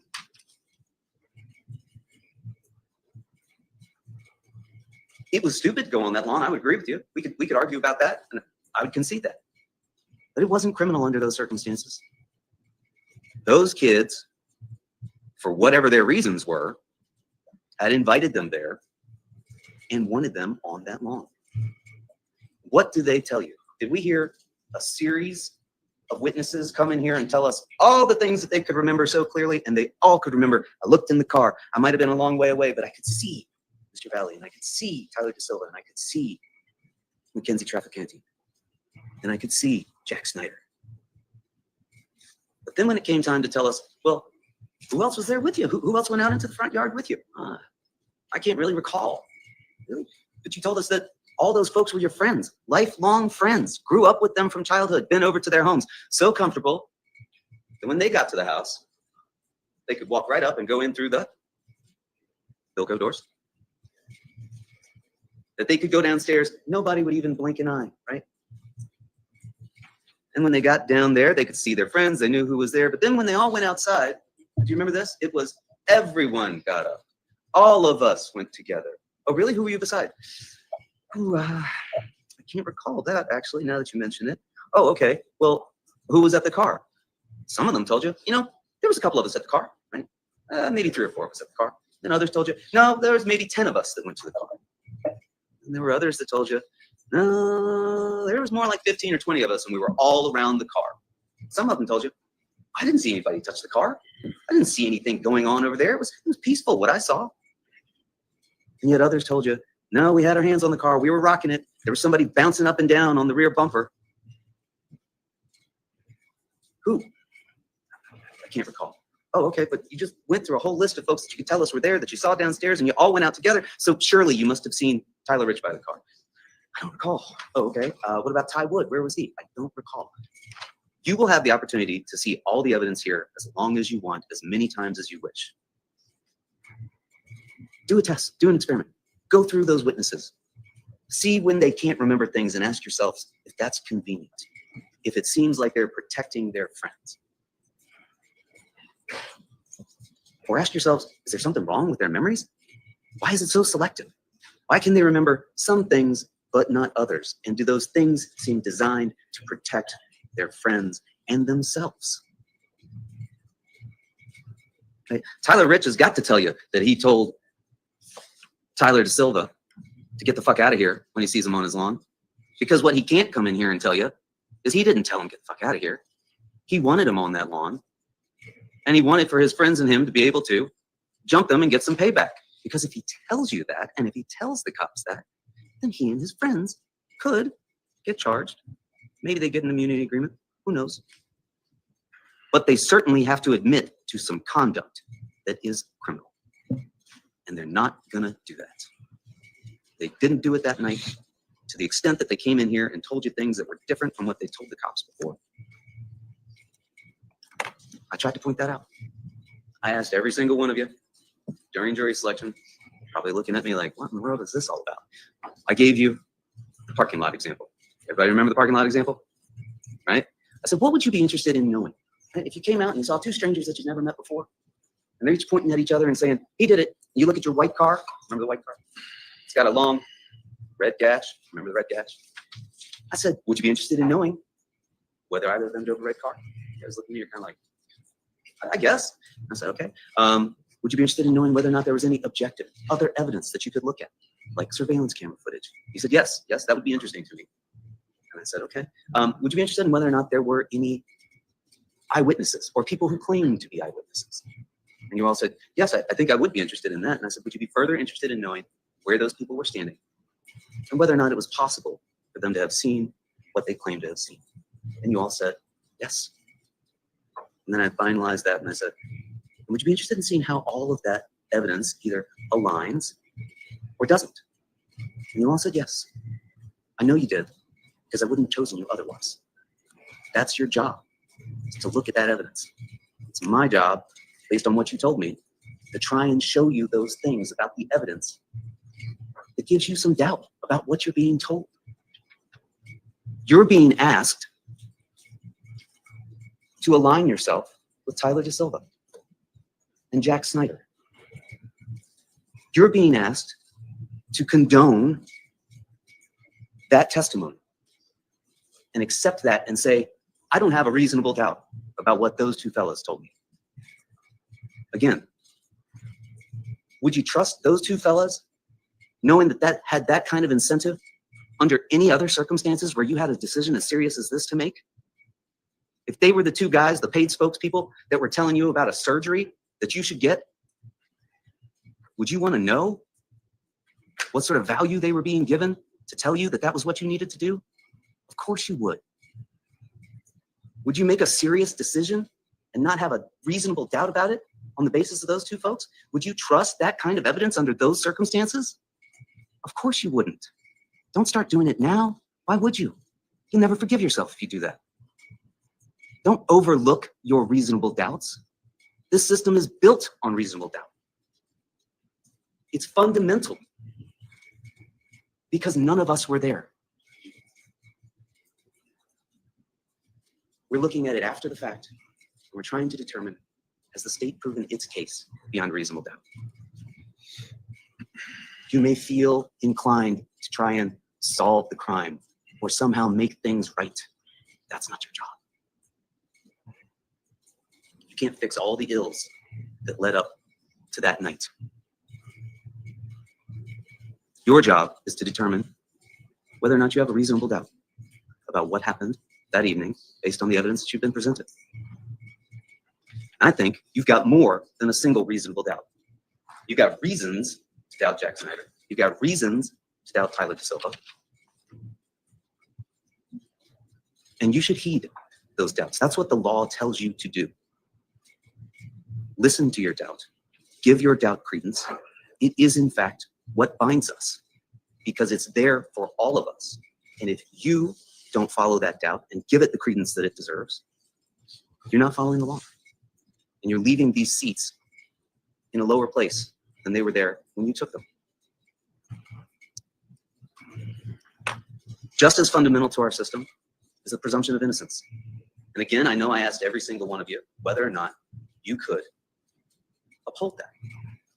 Whether or not you could tell me as you sat there, look at Mr. Valley, that you could presume him to be innocent, despite the fact that he had been charged with these things. And again, you know, we made it kind of easy for you. This is not a case of a whodunit. This is not a case where we're claiming somebody else, who knows? No, this is not a case about who did what.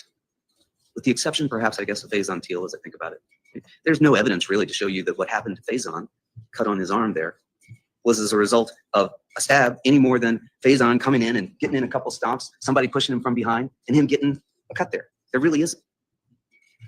But it's not about who had the knife. It's about why and whether or not that was reasonable. Did he have a reason to do that? Or was he just out there to kill somebody? The state gets a lot of things wrong about this case. But it got one thing absolutely right. This is a specific intent case. But it's not specific intent to murder. You know that. You sat here through all of this. There was no specific intent to go out and murder. In order to believe that there was specific intent to murder Jimmy McGrath, you would have to believe that Mr. Valley was some sort of trained knife fighter who knew that by taking a 3-inch pocket knife and inserting it between the 6th and 7th intercostal, that he could strike directly into Mr. McGrath's heart. Now again, he's no criminal mastermind, and he's certainly no trained knife fighter. What he was a 16-year-old boy, down on the ground, getting stomped and kicked. And the numbers were overwhelming. Was it 15? Was it 20? Were they all focusing their attention on him at one point? Were they all focusing their attention on Tyler DeSilva? In that chaos, that's not a determination he could or had to make. None of us likes violence. We're not up here saying violence is okay. That's not part of the argument. But what we're saying and what the law says is that when you have a reason to believe that you need to defend yourself, that you have a right to do that and to use the force necessary. And that's what he did. And how do you know that that's what he did? Well, I guess if the state's now conceding that he got that knife during that exchange down on 36 Laurel Glen Drive, when we see those folks coming up, then the state should also have to concede the following. He had that knife in his pocket, and he didn't take it out when those folks came up. And he didn't take it out when he got sprayed in the face with WD-40 or PB Blaster. Forgive me, I have no idea what PB Blaster is, but I understand it's something that you could spray out from an aerosol can. And he didn't use it then either, despite having it right in his pocket. That's a lot of control for a person that they want you to believe is basically a homicidal meaning. You can't be both.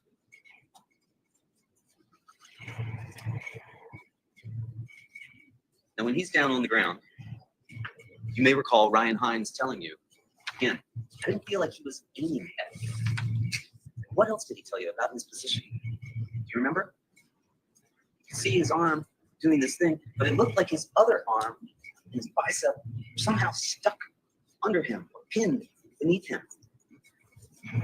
Sure, because he told you he was in the fetal position down on the ground before he was able to get that knife out and start using it. And he had not just Ryan Hines on him, but all those other boys. You can see it in the video.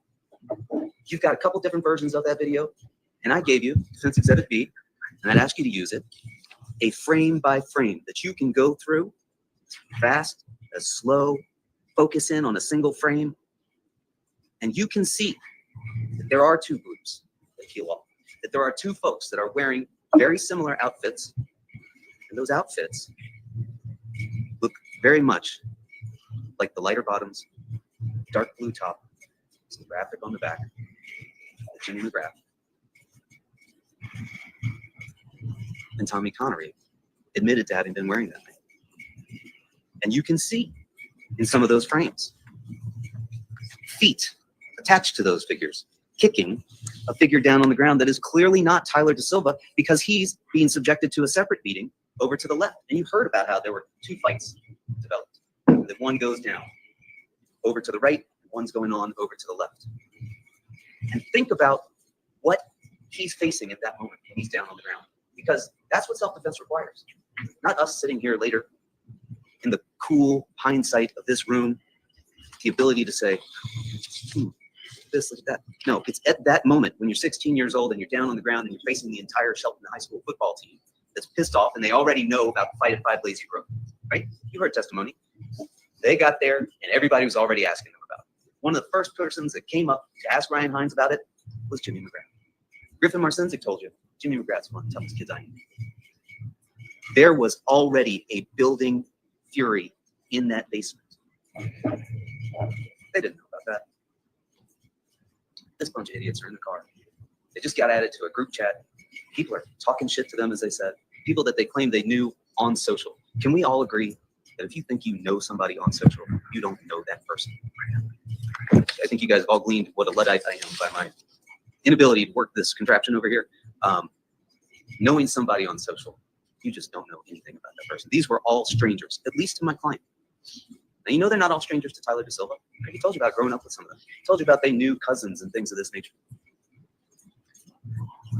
And here they are, texting in the group chat, talking shit.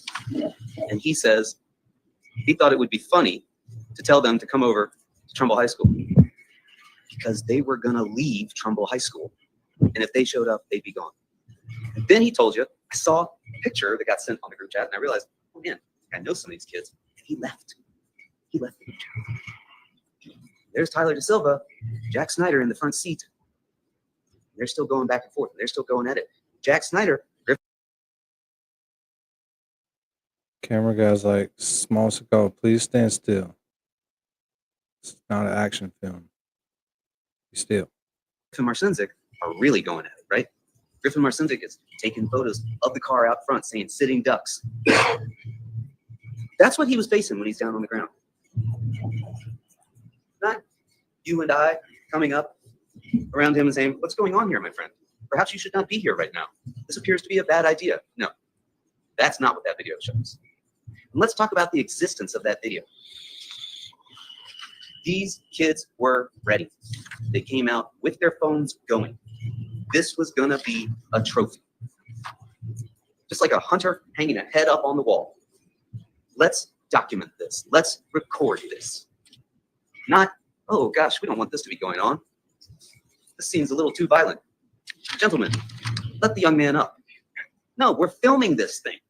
And we're celebrating. You remember Tanner Janowski up on that stand? When I asked him, can you identify whose voice that is saying, yes, sir? That was me. That was you? And you're saying, yes, sir. Is that celebratory? I don't know what you mean, celebratory. I don't know. I don't know why I said it. Oh, I asked, did somebody ask you a question to which the answer was yes, sir? Is that what happened? No, I don't think so. No, I don't think so either. And again, how many times did these guys tell you something here that they admitted they hadn't told anyone before? And how often were they telling you, we were all doing something? Everybody just went. I couldn't see this and that and the other. But then on cross-examination, they would tell you, oh, well, yeah, everyone was throwing something, but actually that was me that was throwing something. Everyone was screaming stuff, but actually that was me that was doing it. They wanted to minimize their involvement, generalize what they were doing, anonymize it, and scrub it clean. So they could come in here and tell you, you're just shocked to find this going on. You know that's not true. If you want to believe that, ask yourselves, why? Why do you want to believe that? Sympathy? Do you have any reason not to doubt that when they tell you that? These are people that are filming a beating, not just one. Ricky Fiola's filming too, right? We just don't have that film. Ricky Fiola's over there. He's got the camera out. He's doing this. You can see him in some of these freeze frames that they show you, right? It's like this. And you can almost kind of see when he turns over and he looks at the camera, and the light shines right in his eyes. Boop, get that little red. And he's kind of like, oh shit, right? Oh, I didn't realize somebody else would be filming me filming. Then he goes, and what does he do with that? He goes and gives it right to the cops, right? No. He takes it and he shows it to some girls that were watching the thing go on. He wants to show them Tyler Da Silva getting beaten because he thought one of the girls would like seeing Tyler get, and he kind of drifted off. Right? And I asked him, can you finish that for us? And he couldn't remember what it was that he wanted to show him for that. There's no reason to believe that those folks were going to stop unless they were made to stop. And if you tell yourself that there's a reason to believe that they were going to stop unless they were made to stop, if somebody back in that jury room tells you, no, he didn't have to do that. They were just going to stop and then let him up. Well, what's the reason to believe that? I'm asking, what's the reason to believe that? What's the psychology of a mob? What's the psychology of 18 to 20 boys and men? Don't forget, this is a boy at that time. Some of those folks there were men. They had already graduated. Right? They told you. Taylor Capella told us. It was mostly older kids there that night. What is the psychology of a mob? The problem with a mob is not what they do as much as what they might do. Because you don't know what they might do. So when you're down on the ground, you're getting kicked and punched and stomped. And again, we know there's at least 15 to 20 people there. It doesn't matter what these witnesses got up here and told us on the stand as far as saying, no, it was just a one-on-one, or maybe it was two of them talking with them. That's just simply unbelievable based on what we see there, what's going on that video. And we heard a little bit from some of the witnesses trying to tell us Raul's there on the lawn beside Tyler Da Silva. They're facing this big group of Shelton High football players that have started to circle them. He's not got the knife out, but he's going to pull back like he's cocked and ready to punch somebody. And who was that supposed to be? Ty Woods? You didn't hear Ty Woods tell you that, did you? No. You didn't hear a thing from Ty Woods. You heard the people that are trying to protect themselves from what they did tell you that that's why Tyler Rich just had to haul off, even though he was over here talking to Tyler Da Silva, and punch Mr. Valley, who again still has not pulled out a knife, even though he's got it in his pocket. Didn't even pull it out to say, hey, whoa, guys, this is looking a little dangerous here. I think maybe you should all know, back off. No, at that point, Tyler Da Silva's still thinking he's going to make peace because he knows somebody's cousin. They know his cousins. Ricky Fiola and Tanner Janowski are proof that everybody there knew what they were planning to do because they had their cameras ready to go. So those are the kind of folks that are kicking and stomping and punching Tyler Da Silva and Mr. Valley while they're down on the ground. And the first three folks that get stabbed look at their wounds. Again, Faison Teal. He told you, well, I was sort of over on the side, and then I came in and I started getting in a few, what do you call them? Light stomps, medium stomps. You ever been medium stomped? Anybody? What's a medium stomp? A stomp is a stomp. A stomp is somebody down on the ground. You don't stomp somebody who's standing up, do you? No more than you stab somebody in the legs, unless you're down on the ground. Smalls is doing a pretty good job, though. But I see what you're saying, Dean. But you're in that, man, there's tons of people out there, and you've been drinking, and you're like blacked out because you keep getting beat up. and the adrenaline Lots of adrenaline. and the hormones because they're 16-year-old teenagers. But still.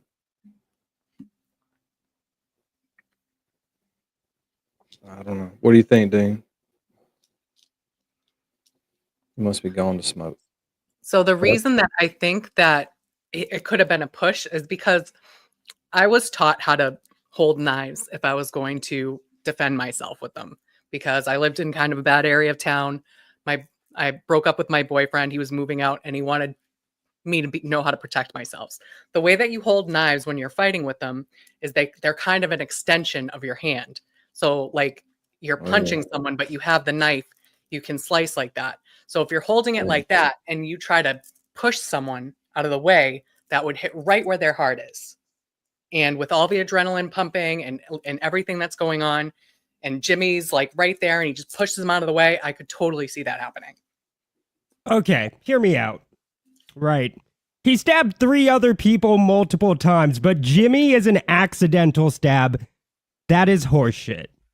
Well, he was on the he doesn't even argue that it's an accidental stab. No, he doesn't, but he doesn't. Right? So, like, why would we just make this crazy conspiracy up? That it was an accidental stab. He doesn't say it's an accidental stab, so that's silly to even suggest it. What did he say about it? Did he say I pushed him and I meant to push him, but I stabbed him? No. He says that. Okay, well then that's silly to bring up. Like it's not even in the evidence. It's not in the testimony. But he doesn't bring up what happened when he stabbed Jimmy because he doesn't remember. I don't know that Jimmy was the first one. I think Jimmy wasn't the first one. The others were right? on. Like he went on. Like he stabbed 3 other people multiple times. Right, because Jimmy is an accident. I can't believe that. So he's on the ground. They're kicking him. Maybe she's saying finally it's like. So the way he says it is that he's on the ground and everyone's kicking him, and he doesn't think he's going to get out of there. And then he reaches into his pocket. He has the knife, and he thinks that's the only thing that's going to get him out of the situation. And I told Mary B, I'm on board with you. I'm not done. I'm on board with you there. So he stabs the people who are actively kicking him. Now he gets up and you can see him kind of like back up into the street, and then he runs back in. At that point, he's still holding the knife. But like, so anything that could happen there, huh? That's when he went on his little tear and stabbed and slashed. That's when he looked over and noticed that his best friend is getting beat, and he tries to get to him. And then he stabs Jimmy in the heart. But and not one point does he argue that it's an accidental stab. But he doesn't say that he stabbed him on purpose either.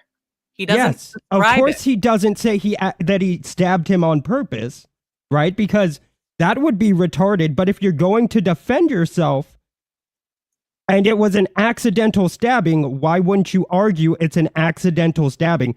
Because he to argue that he doesn't know that he what didn't say that happened. it was on purpose. Of But course he didn't say it was on purpose. But he doesn't know that it was an accidental stabbing. He doesn't know what happened.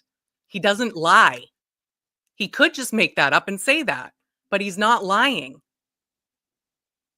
Like he could have made up a story. He didn't do that. He so told you know what what he I see remembered. might happen because of this little argument here, that we might get a hung jury.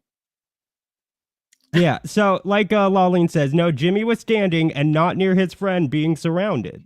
But he was blocking him. He was in the way. Okay, so of him blocking getting- now means stab in the heart. Okay. Like I said, he's moving towards his friend. He's moving in that direction. He has the knife in his hand. Who said Jimmy was blocking anyone? What I saw was Jimmy pushed the one kid into the street right after Raul went over to the car. And when Raul saw his friend get pushed into the street, he just like went straight to Jimmy and stabbed him in the heart. No, like he was Raul's standing, he friend wasn't around pushed into the street. Raul ran backed That's up. what into the testimony street. says, though, too. Like they said that in testimony, Raul and went that's to the car. Yeah, on they his can say own. whatever they want. yeah, Yeah, but the the video video doesn't of even him- show Jimmy like in the way. Like Jimmy Video is in of the him going street. to the car, opening the door, ducking down in it, coming right back out, and going right back to the fight. You see the kid get pushed out into the street when Raul is over at the car. And like he gets up and he sees the kid get pushed to the street, and he just goes straight to Jimmy, who's Then he says standing he with had one to go arm in back view. That's because his not what I friend was see. getting Well, beat we'll up. have to see the video again because apparently I'm seeing what the defense is trying to describe, and you guys are not seeing that.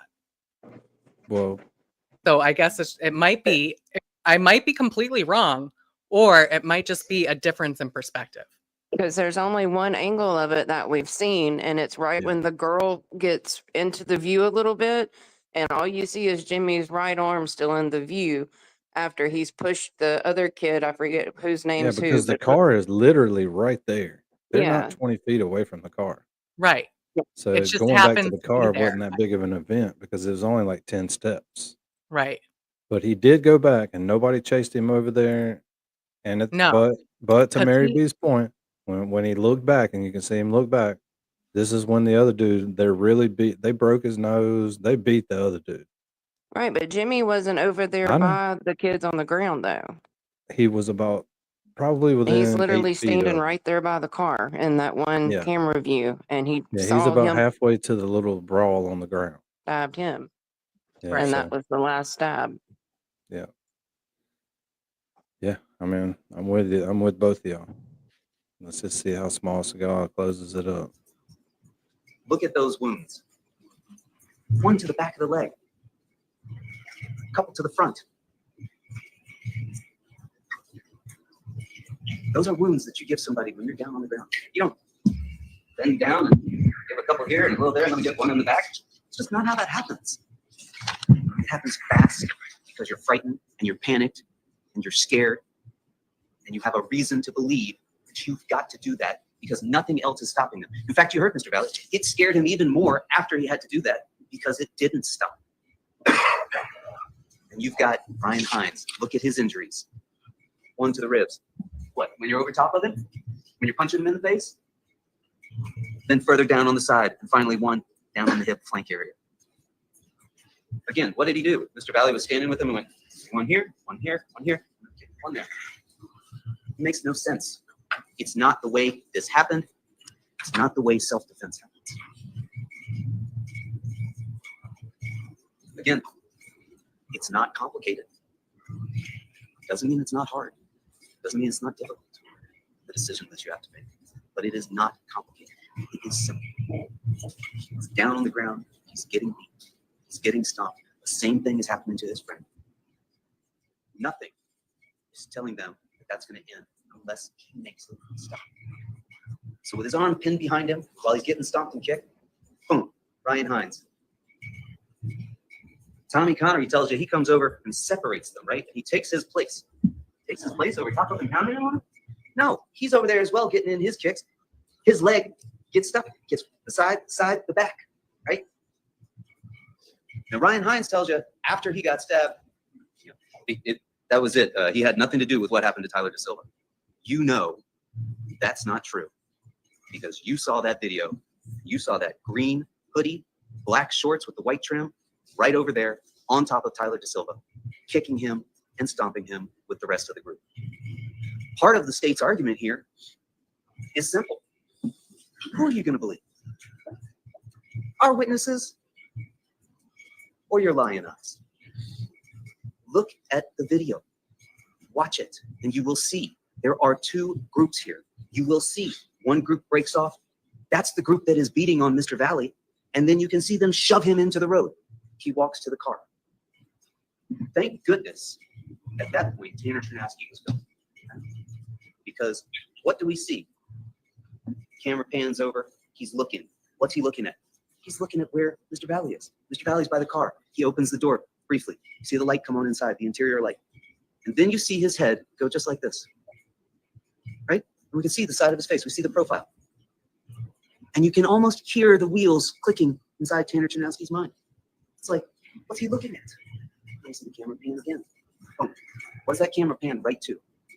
Tyler Da Silva on the ground, surrounded, getting pounded on by a number of kids, right? Kids that are saying, yeah, come on, get some. Who wants a piece of this? Yes, sir. That's what's going on. Any indication those kids are going to just stop that at that point? No. Not a single reason to believe that they're going to stop. They didn't stop with my client. until he had used that knife. And they gave him no reason to think that they were gonna until he used that knife. That knife was a tool. It was the only tool that he had available to him to survive that night. That was the specific intent that he had. The states charge specific intent crimes. Again, they're right about specific intent, but it's not specific intent to murder. It's not specific intent to assault. It's specific intent to survive. Because he had no reason to believe they were going to just let him. That was going to stop. They were intent on pummeling him into unconsciousness at best, serious physical harm, almost certainly, and no way to know whether or not that was going to stop until he was dead. Just not. If you want to believe otherwise, ask yourself why. You're going to get an instruction on implicit bias. Is there something about the way my client looks, the way I am, that makes you think he's any less believable than those kids? That he deserves to have self-defense available to him any less than any one of us? That those kids, if they were down in that same position, wouldn't have done that exact same thing? Would it change your mind if he'd had a screwdriver with a 3-inch shaft in his pocket and that he pulled that out and used it? He'd have the same wounds, stabs and punctures. This is what self-defense looks like. Most of us have never had to think about that before, right? What does self-defense look like? I don't know. Maybe I saw it in a movie or something. There's no manual for self-defense. When you're down on the ground, there's no handbook that you can pull out and be like, page one, getting stomped by a group of, how many of you are here? Okay. It doesn't work like that. The law doesn't require you to go through that. Because if it did, you'd be dead. Maybe that's something that you've never thought about with the law. But I asked you guys, I know I did. Can you follow the law even if you don't like it? And I probably gave you some ridiculous example, like, have you ever heard the song, I Can't Drive 55? Right? There's a guy who doesn't like the speed limit rules, and he says he can't follow. Well, this is a lot more serious than that, right? This is, can you follow the law even if you don't like the fact that somebody died? But the law is, you just have to make a reasonable choice. Did he have a reason to do what he did? Yes. Do you have any reason to doubt that? What is it?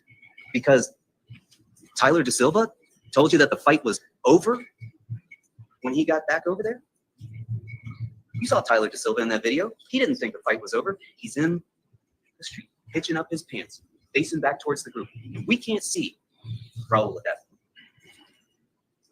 Tanner's perspective is over here. We can see Jimmy McGrath a little bit on the side. And you heard Mr. Valley tell you.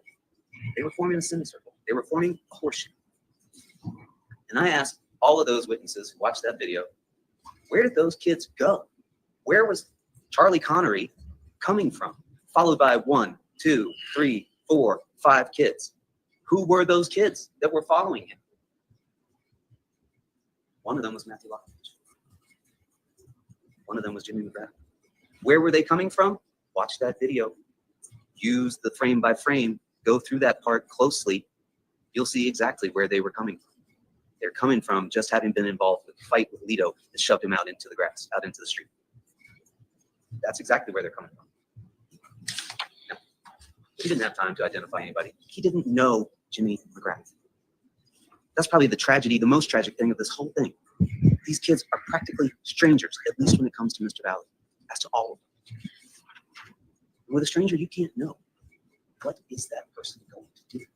You have to make your decisions based on the information that they're giving you at that moment. Again, what's the information that he's got? These are kids that are going to attack the car. These are kids that are going to stomp, kick, punch, gang up on, film it, record it. For what? I asked Tanner Chernowski, why are you recording this? Oh, I don't know. I just do that. And then at some point he admitted to collect memories.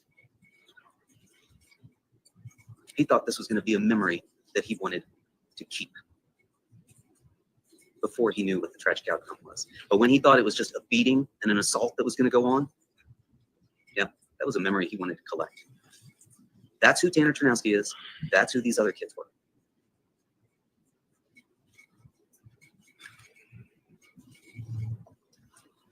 Now, some of you might be thinking, well, when he comes back onto the grass and he passes by Tyler Da Silva, at that point, you know, I can't see any of those other kids that are there. I just see Tyler, and then I see a little bit of Jimmy. Well, You see a little bit more than that. See that hand? Remember that hand down here around the back on Jimmy? It's not his hand. It's Matt Lockovich's hand. Because they're side by side. Because they are part of a semicircle.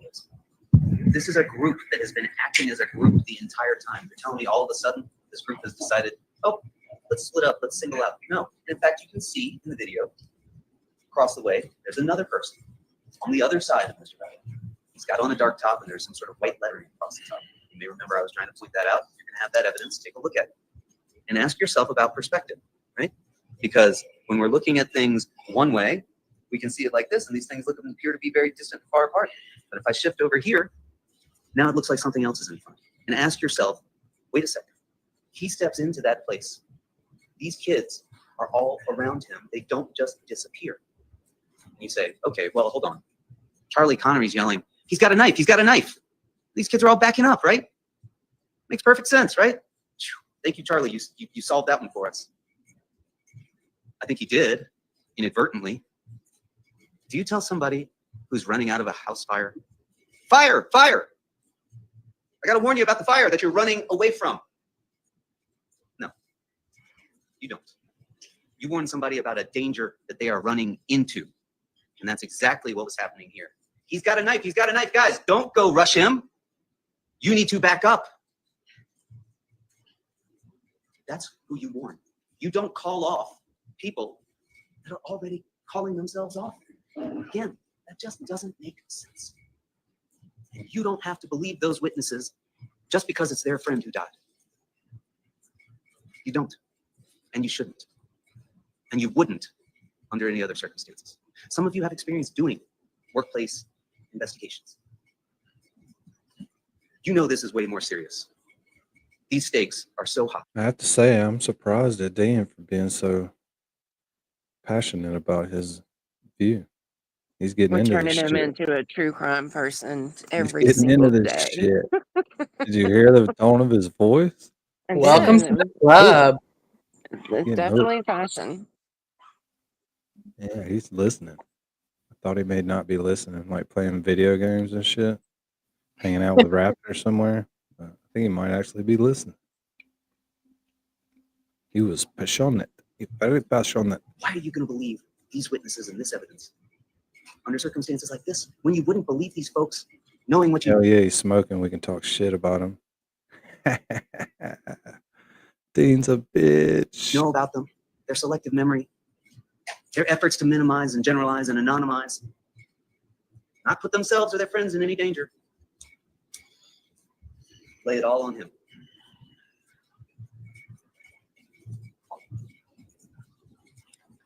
And I'd like to say I'm kind of upset that Gingy and Sassy aren't here because they had the strongest views on both sides. I know. I need Sassy.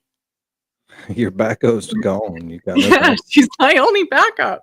I just look Welcome to the dark crazy. side, and then she left you. Oh, Just left you out there to fend for yourself against Dean, well, The I'm passion. summoning her. the passionate Dean.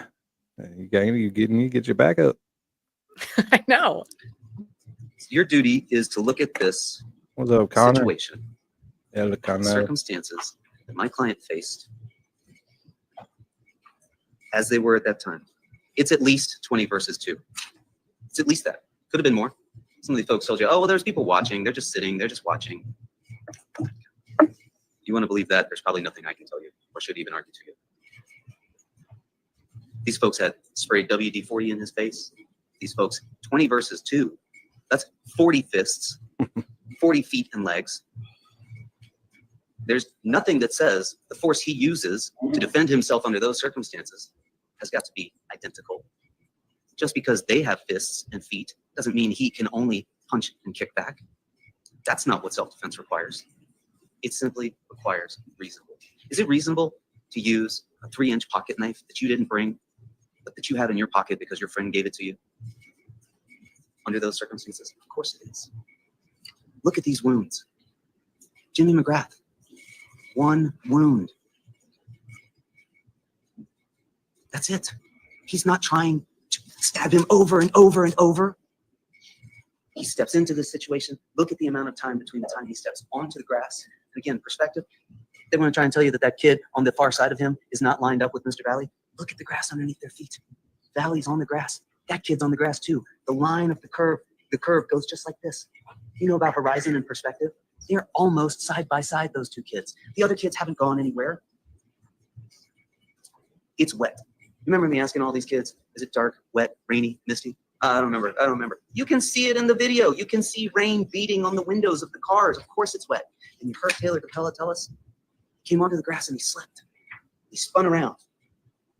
Mr. Valley told you, he got punched. Somebody swung at him. You see Matt Lockovich's hand on Jimmy's back, and all of a sudden it's gone. You can infer what happened there. Matt Lockovich takes a swing at him, and Mr. Valley told you, I just swung. I put everything I had into it. I was terrified. These kids hadn't stopped before when they were stomping me, and I had to use that. They weren't stopping now. Did he have a safe retreat that he could completely and safely retreat? Of course not. Last time that he had tried to get up, these kids tackled him and went down again. And here they were. I mean, just comment on this, Dean. Nothing else, passionately, okay? Yes. But Small Cigar has done a pretty good job with his delivery and his without doubt. telling of the story, even though we all know he's fighting a losing battle. But and his hair's well conditioned. I mean, it's shiny. And he's got the messy bun. He's got Yeah, the skull not ring on. pigtails. Not pigtails So this time, doing but a a good job messy delivering bun. the message, even if the message is wrong. That's his job. And Doing it pretty good. is that another again. ring? He's got two. He's got There a it wedding is. ring. I don't Yeah, know. Sorry, is the wedding maybe. ring also a skull? It's probably I wonder if two hers is also a skull. probably is the double skull ring. And we know they were coming again because we hear them being warned. He's got a knife. He's got a knife. Again, you're not telling that to somebody who's not walking towards that danger you're trying to walk them off, who's not rushing towards that person once again. Mr. McGrath is holding the edge. These are all football players, right? They know what it means to hold the edge. He's holding the edge, that horseshoe, that's his. He is a threat just as much as anybody else in that mob at that point. That's a good shot. Those are the circumstances that Mr. Valley was facing. That's what you have to judge him on. If you want to believe these kids, look, you've heard about consciousness of guilt, right? Why have we heard this evidence about consciousness of guilt? It doesn't change anything about what happened down there on the ground at that point.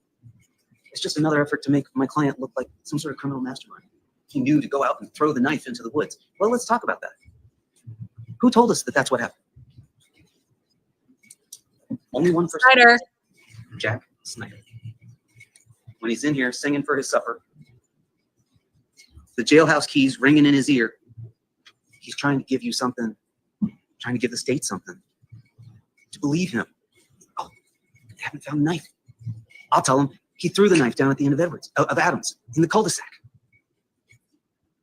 And then Shelton PD, Detective Bango tells you, oh, we went out, we looked for the knife, we couldn't find it. No knife. I guess that means Jack Snyder must be true. I guess Jack Snyder must be telling us the truth now about this.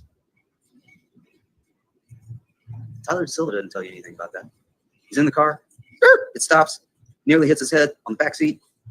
He's screaming at Jack about something. 1 or 2 seconds later, Mr. Valley hops back in the car. Mr. Valley told you. I got out of the car. I was feeling some pain. I looked at my ribs. He didn't tell you that he had the knife or that he did something with it. He told you he lost that knife, right? And he told you he lost that knife as he was running back, trips and falls. And what's he got on his hands? You've seen it. He's got 2 big, nasty strawberries on the heels, palms of his hands, exactly like somebody would have when they fell to the asphalt. Like it looks like road rash. And he lost the knife at that point.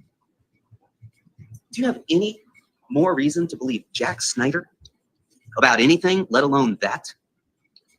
Of course not. Ask yourself, if you want to believe him, why? Why do I want to believe Jack Snyder so badly? He's not giving you any reason to believe him.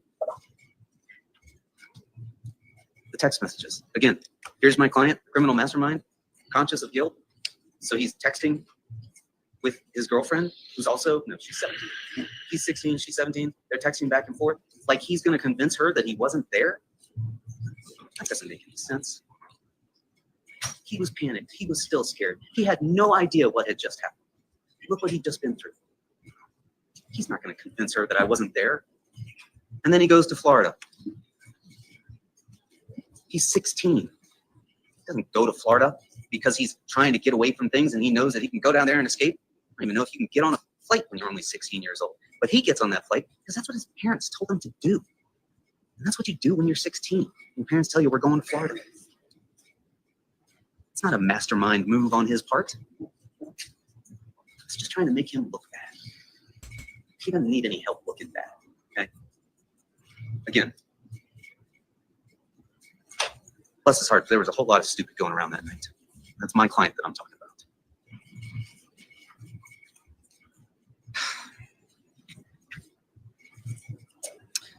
Mr. Valley is no different than any of these other kids.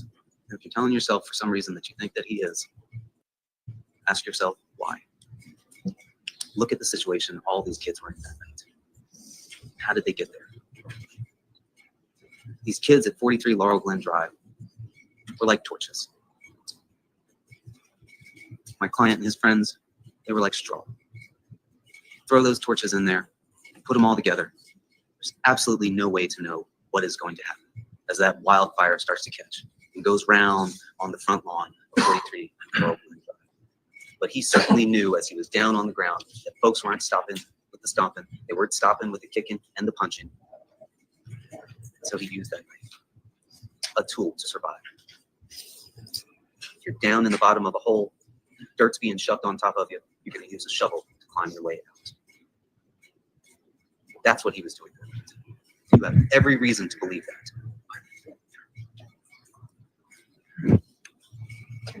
A little bit over, so if you wrap it up. Thank you. Folks, I'm not going to apologize for taking up a little bit more time. I do want to thank you for listening. I hope you will look at that evidence. I hope you will take your time with it. I hope you will all understand this is probably the most important thing you've ever been asked to do in your lives. And I will tell you that the law requires you, despite the tragic ending in this case, the law requires you to find my client not guilty. Thank you. Thank you, Chief. I'm going to go ahead and take a quick break before we continue on with this argument. So we'll stand in recess until 12:15. I'll come back at 12:15.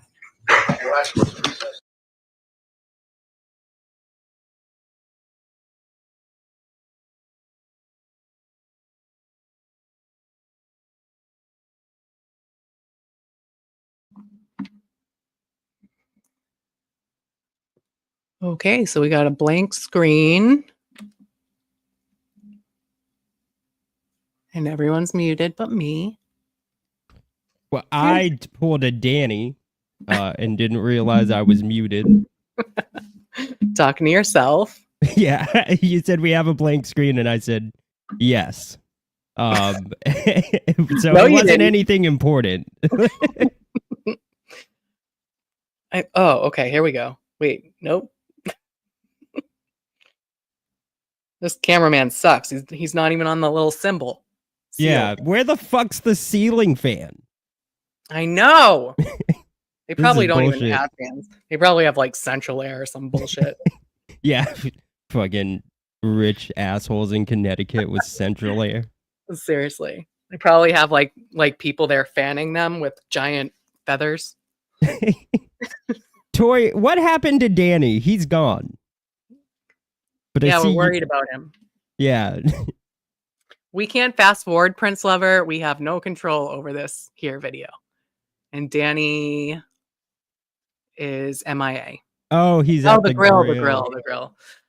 All right, I guess we'll wait for him. Yeah, I guess that's important. I did not know that, Pinky.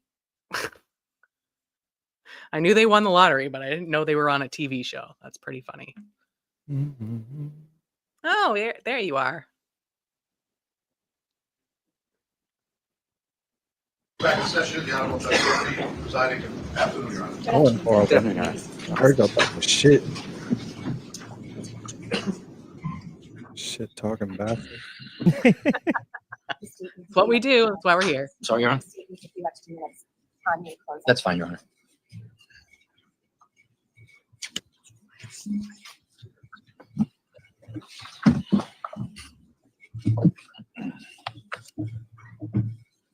So this will be a rebuttal. Yeah. Hopefully he doesn't cry this time. The Like, come prosecutor. on, dude. Come on. Yeah, it did seem a little forced. I'm sorry. I'm sorry. It's the same as the dude in the Coburger case. He cried when he read the stuff the other day. I don't like criers. I like winners. Second opportunity to address all of you. It's funny that listening to counsel's argument about there's a lot of Tyler DeSilva, Jack Snyder in there. This case does not rise and fall with Tyler DeSilva and Jack Snyder. The warrant was signed, you heard from Detective Bango, on Monday the 16th. So the warrant was signed. There was enough probable cause at that point. And the investigation was still unfolding. But there was enough to arrest the defendant when he did that.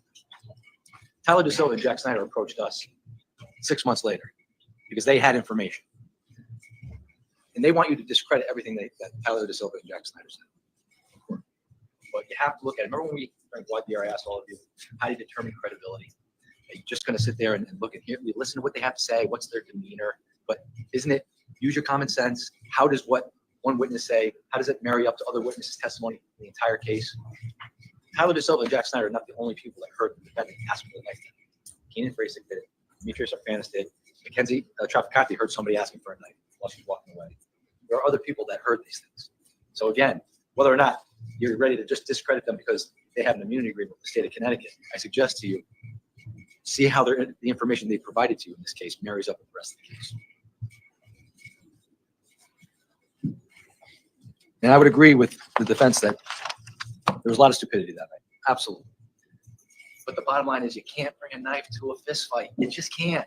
Look at the defendant's injuries days after the incident. He's not completely beat up.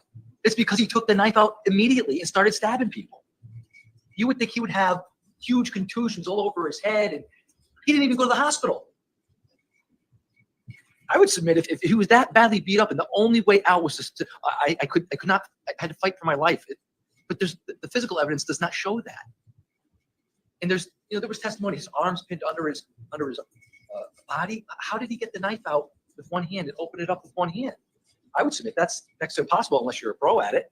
I think the more likely thing that you can infer from what happened is that he took the knife out of his pocket while he was involved in the fight immediately, opened it up and started stabbing people.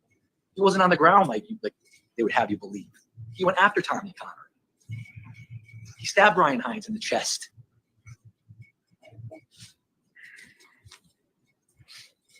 It's just not reasonable to bring a knife to a fist fight. He went there looking for trouble. That's the bottom line. Because if he doesn't go back, none of this happens. But he went back. Imagine if he didn't go back with a knife, it would have just been a fist fight. That's all. But he went back with a weapon. You can't use more force than what's being used against you. And the defense would have you believe that being punched is deadly force. It's just simply not true.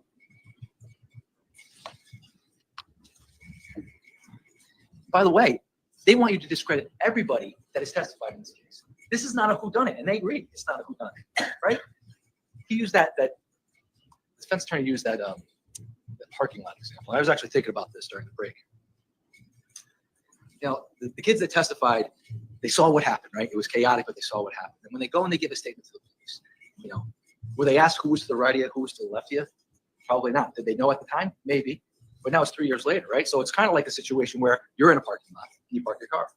Now, all of you came here, you parked your car. Did you look to the right? Did you notice what color the car was next to you? Maybe some of you did. Maybe some of you didn't. But you know you parked next to a car, right? Now imagine that happening, and then you see somebody being chased in the parking lot and get stabbed with a knife, right? Now that's a horrific event that you just witnessed. And you give a statement to the police, right? And you say, you're not going to say stuff like park next to the red car. Maybe you remember that at the time. So now fast forward 3 years later, I guarantee each and every one of you would recall that horrific event happening. But if you got on the stand and I said, well, what color was the car to the right of you? I can't recall. What color was the car to the left of you? I can't recall. Do you know if there were cars next to you? Yeah, I know there were cars next to me. I just don't recall what color. So the reality is the color of the car or the person that was standing next to anybody necessarily in and around that area, in this fight, this chaotic scene, is that important in the grand scheme of things, right? Does it make a fact and evidence more or less? Probably not, right? Because listen, there were a lot of people around, a lot of people were watching. There was 2 or 3 kids fighting at any given time, right? We've seen that. We've seen the video. But does it really make a difference if, Taylor Capella told she was standing next to who? Michaela Holt, right? She remembered her. Maybe there was somebody else next to her she can't recall. Tommy Conner was standing in the driveway at any given time when the car first arrived. Yeah, I knew I was there. I was talking to people. I just can't remember exactly who I was talking to. But does that really matter in the grand scheme of things when we know the car arrived at 43 Laurel Glen? There was this confrontation. The car was shook. The car was hit, and they took off. And according to people inside the car, it was scary. We didn't want to be there. We wanted to get out of there. And the defendant told you that. Again, assess his credibility, because when he's down the street, he arms himself with a knife and comes back. If you're really that scared, why would you go back and confront 30 kids who just shook the car? I mean, that makes no sense to me. So, I mean, look, the defendant was angry. We don't know why he was angry. It's because the car, we've heard testimony about that. It's because, these kids really messed up the car and he was pissed off, and it was almost like they one-upped him. He had already had one up on Ryan Hines back in Lazy Brook because he tuned him up with the helmet after he sucker punched him from behind. But now that they disrespected Jack Snyder's car, let's go back. Let's go back. If things go sideways, guess what? I got a plan B. That was the plan. Might have been a stupid plan, but that's what happened. That's the bottom line. This is not something that happened, I mean, I would say instantaneously. As soon as he gets hit, he takes the knife out. He's not waiting to get pounded on. There's no way. If he was getting pounded on the way the defense suggested he would have more injuries that we would have seen after the fact. And he simply did not. And by the way, the defendant testified when he was running out of there after he stabbed McGrath in the chest, he dropped the knife. The cops looked for the knife all in that area. They couldn't find the knife. They actually walked up and down the street. They held the area. They looked for the knife the next day. No knife. And the information that Jack Snyder and Tyler DeSilva gave us, right? We didn't know where the knife came from. We knew the defendant had a knife. We didn't know how he had the knife or where it came from. Jack Snyder gave us that information. He came to us. We didn't go to him. But even if you take DeSilva and Snyder out of it, it's still the defendant going back to 43 Laurel Glen with a knife. There were people in his car that he went to high school with that heard him ask for a knife. He went there. He got out of the car. He went in and provoked the fight and instigated the fight. And it started. He took it out and started stabbing kids because that's what he wanted to do. And then once he was able to get out of there, he went back in for more. And they have to have you believe that, he was being approached or surrounded when he came back into the hole. He has a duty to retreat. You can't come back into a fist fight with a knife. It's just not reasonable. It's not reasonable. Even if you believe that self-defense applies to the first 3 kids that are stabbed, even if you believe that, it certainly does not apply to Mr. McGrath. Because again, self-defense is not retaliatory. It's not punitive. It's defensive. You can't do things like this and then turn around and claim self-defense. He came back from the car. Charlie yelled, he's got a knife. And within seconds, he turned around and stabbed McGrath in the chest. They want to have you believe that he slipped. He slipped. It was a purposeful stab in the chest, right? So again, when we're talking about intent, specific intent, the areas of where the wounds were inflicted, right? The number of wounds inflicted, the defendant's manner and how he conducted himself that night, both at Lazy Brook and later that night, he did not have to go back to that house. It's as simple as that. He did not have to go back. But if he was going back, with a plan B. That's as simple as that. And that conduct cannot be excused. It's a horrific event. It's terrible. It's a tragedy. That cannot happen. Because if that happens all the time, then this is a very different world we live in.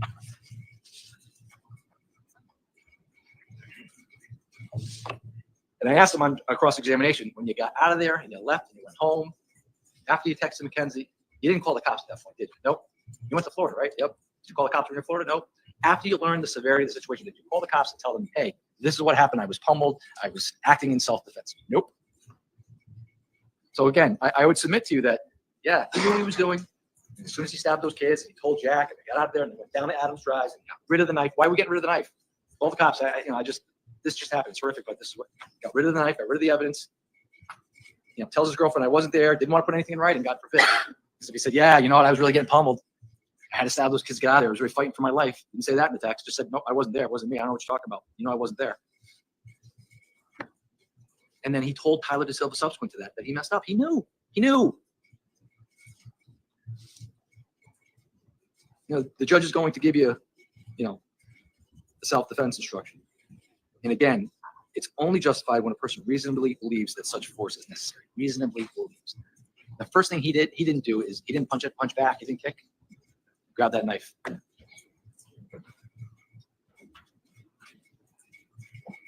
Again, you're going to hear the judge instruct that a person must not use more force than he reasonably believes is necessary. I would submit on that night, he used more force than was reasonably necessary. And I state submits that we've proven that beyond a reasonable doubt. We also submit that he provoked the fight. You're going to hear some disqualifiers. If you believe the state has proven the disqualifiers, one or all of them, doesn't matter. If you believe we've proven those disqualifiers beyond a reasonable doubt, then he cannot avail himself of the self-defense claim. So in a provocation, you're going to hear the judge instruct that a circumstance under which a person is not justified in using any degree of physical force in self-defense against another person is when he provokes the other person to use physical force against him. The defendant must have specifically intended to provoke another into using physical force and then use force to defend himself from the ensuing force that he provoked that person to use against him. You're also going to hear about the initial aggressor. The instruction that with regards to that is another circumstance under which a person is not justified in using any degree of physical force in self-defense against another is when he is the initial aggressor in the encounter with the other person and does not both withdraw from the encounter and effectively communicate his intent to do so before using physical force. He also has a duty to retreat. You're going to be instructed that two conditions must be met. A complete safe retreat is available to him, and he knows he can avoid the necessity of using deadly physical force, but making a complete safe retreat. Self-defense cannot be retaliatory. It must be defensive. It's not punitive. You know, it's again, if you look at if you look at everybody's testimony, they would need you to disbelieve everybody's testimony in this case for you to not find that the state has proven this case beyond a reasonable doubt. If you looked at Jack Snyder and Tyler Silva, took them out of it and just listened to everybody else testified, I would submit that there is more than enough evidence to determine that this defendant brought a knife to a house he shouldn't have been at, and he used that knife. He should have. And after he used it, he went back in and he stabbed McGrath for no good reason. But I would submit that he formed the intent to kill him when he turned to him and lunged at him and stabbed him in the chest. You heard the testimony of the doctors, of the medical examiner. These were not slash wounds. These were puncture wounds, purposeful puncture wounds. You know, the fight lasted about 30 seconds. You heard evidence of that, 17 of which it was video recorded. I know the defense counsel wants to point out that McGrath was involved in some of it. Unclear. You're the judges of that. But even if he was, like I said before in my opening remarks, self-defense cannot be retaliatory. Can't come back and say, well, listen, man, you were pushing me into the road. Sorry, I'm going to stab you. You can't do that. I mean, what kind of world do we live in? You know, yeah, it's not right that there's fistfights. It happens. But I mean, look, Tyler DeSilva was getting beat up, but he wasn't getting completely demolished. I mean, at some point they threw him out in the street and they said, get out of here. It was over.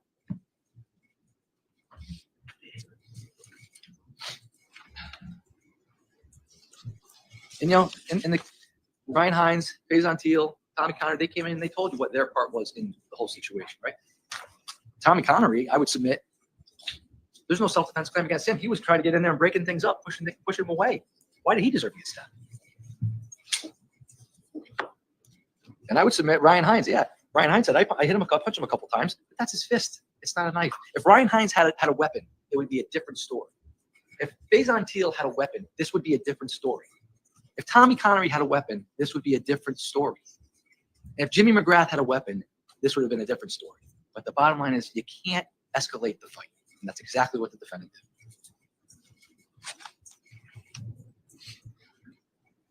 Counsel indicated on his closing argument that Tyler Rich wanted him on the lawn. That's simply not true. And we have evidence of that down at 36 Laurel Glen. They ran down there. They're arguing back and forth. Things are being thrown, but there's no physical altercation. Why would you? Yeah, let's wait and see if they come back. Let's fight on the lawn. I mean, just have the fight down the street. They didn't fight down the street. That's the whole point. They wanted them out of here.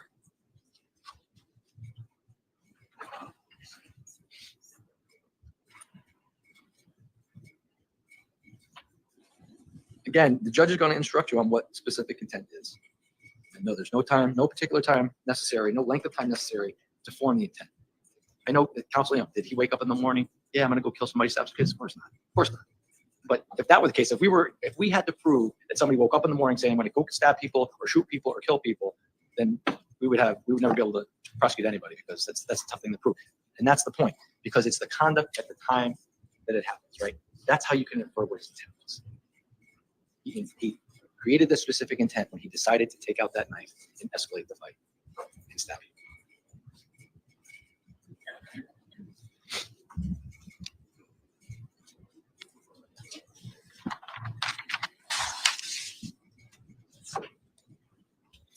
When you heard everybody testify, I think I asked every person that testified, that, when you were involved in the fight, did you have a weapon? What did you witness about the fight? Did you see anybody with weapons? Nobody had weapons there. It was a high school fight. A high school fight that the defendant escalated. And the interesting thing is, defense counsel didn't really spend much time on Taylor Capella and Charlie Connery. Those are the two individuals that actually saw the defendant stab McGrath, right? Turn to McGrath and lunge at him. Who was Charlie standing next to? Do you think Charlie wasn't? A lot of these kids, they were kids at the time. Their memories maybe have faded a bit. I don't recall exactly where, Ricky Fiola was at any particular time. I don't recall if I was in the basement, on top of the basement, outside the basement. But the story is the same. The horrific event that is etched in their minds forever is the same. They recall this defendant, who had no right to be there, come back to that house and stab 4 of their friends. This is not about protecting people. They got to understand, yeah, we were underage drinking. Yeah, there was a fight. People were punching people, and it wasn't right, sure. But who were they protecting? Who were they protecting? They just came in here and told their story from their perspective. And does it mean that because one person's perspective as to where they were standing or who they were standing with, and the other person doesn't remember them standing next to that person, does that mean that it's a lie? Is the defense would have you believe? I would submit no. Because if you don't recall sitting next to each other a year from now, but you recall me arguing to you and the defense attorney arguing to you, that's all that matters, right? Because it's what you're perceiving here, not really in your periphery necessarily. You may remember it, but does that matter is the question. Does it matter who was standing next to you at any particular time?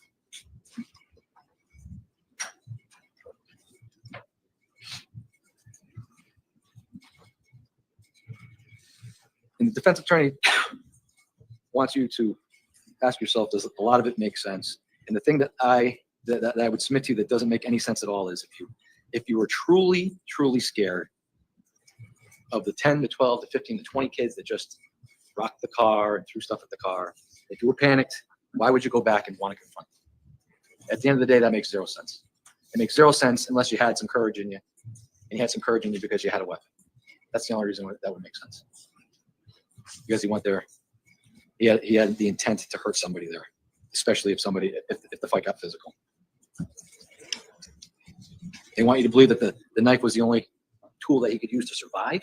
I mean, he's not in the Amazon. This is a high school fight, a fist fight. That wouldn't have happened, by the way, if he didn't go back. The only kids seriously injured here were Ryan, Faison, Tommy, and Jimmy. He didn't get seriously injured. You can't bring a weapon to a fist fight. You just can't do it. And to excuse this conduct would be, just wouldn't be right. Self-defense cannot be punitive. It has to be defensive. At the end of the day, that's what this case is about. And that's what they're hanging their hat on. They want you to find self-defense. Because they can't hide around the fact that the defendant brought a knife. That's in a nutshell, that's what it is. So you have a tough job, absolutely, because you have to look at every element of the charge. The state proved it beyond a reasonable doubt. We proved specific intent to cause serious physical injury with a weapon with regards to Hines and Tommy Connery. Did we prove the specific intent to cause physical injury with a weapon for Faison Teal? And did we prove that the defendant had the specific intent to kill Jimmy McGrath and cause his death? I submit to you that if you look at the conduct of the defendant, bringing that knife back, he could have left the knife in the car. He could have not taken the knife from Jack. Think about that. But he didn't do that. He brought the knife with him. If you look at that conduct and you're questioning, well, what was his intent? I mean, you have the Laserberg fight too. He didn't need to helmet Hines, but he did. He helmeted the kid and then got up there and told you a different story. I think after you look at all the evidence in this case, cold, hard look at the facts, we're confident that you're going to find the defendant guilty of the murder of Jimmy McGrath, assault in the first degree for Ryan Hines, assault in the first degree for Tommy Connery, and assault in the second degree for Faison Teal. Thank you very much for your time. Thank you. Ladies and gentlemen of the jury, yes, you have heard all the evidence that you are going to hear, and you have heard closing argument. However, you have not heard the defense instructions regarding the law that you are going to the fact that you find in this case. As you are not yet at 8:50 to discuss this case with anyone, including your fellow jurors, okay? So you do obviously still remain duty bound by the conduct of your jurors' oath and the rules of juror conduct, so do not discuss this case with anyone, including your. Remember that it's a rule that I've come up with you day to day. We are going to move into our lunch break. After our lunch break, I'm going to come back onto the bench to a few administrative things, and then I am going to have you brought back into the courtroom. And at that time, I will provide those instructions to, or otherwise known as the jury charge. So enjoy your lunch, get a little bit of extra time after lunch. You'll hear the charge. You'll hear from me after the charge, and at some point in time later today, I expect that you will begin your deliberation. However, now is not the time. Okay? Thank you so much. Have a good night. I don't think we can watch that part. It's not on here. Weird, huh? Yep. That's the end of the video. The video. The video over. Wait, so we get no instructions?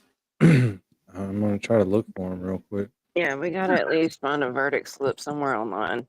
Probably on Reddit, because that's where the majority of the information's been.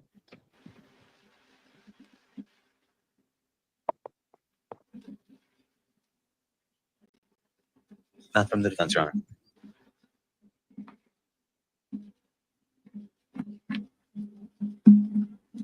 I'm not seeing it on anybody's videos. Nice long weekend, and we will see you back here on Monday for the continuation. Thank you. All right, hold on. Oh, so they're back tomorrow? Hold on a second. I think I found something.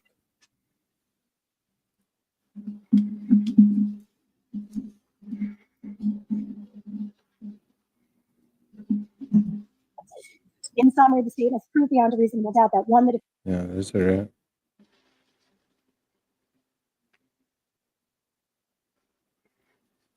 All right. Sorry.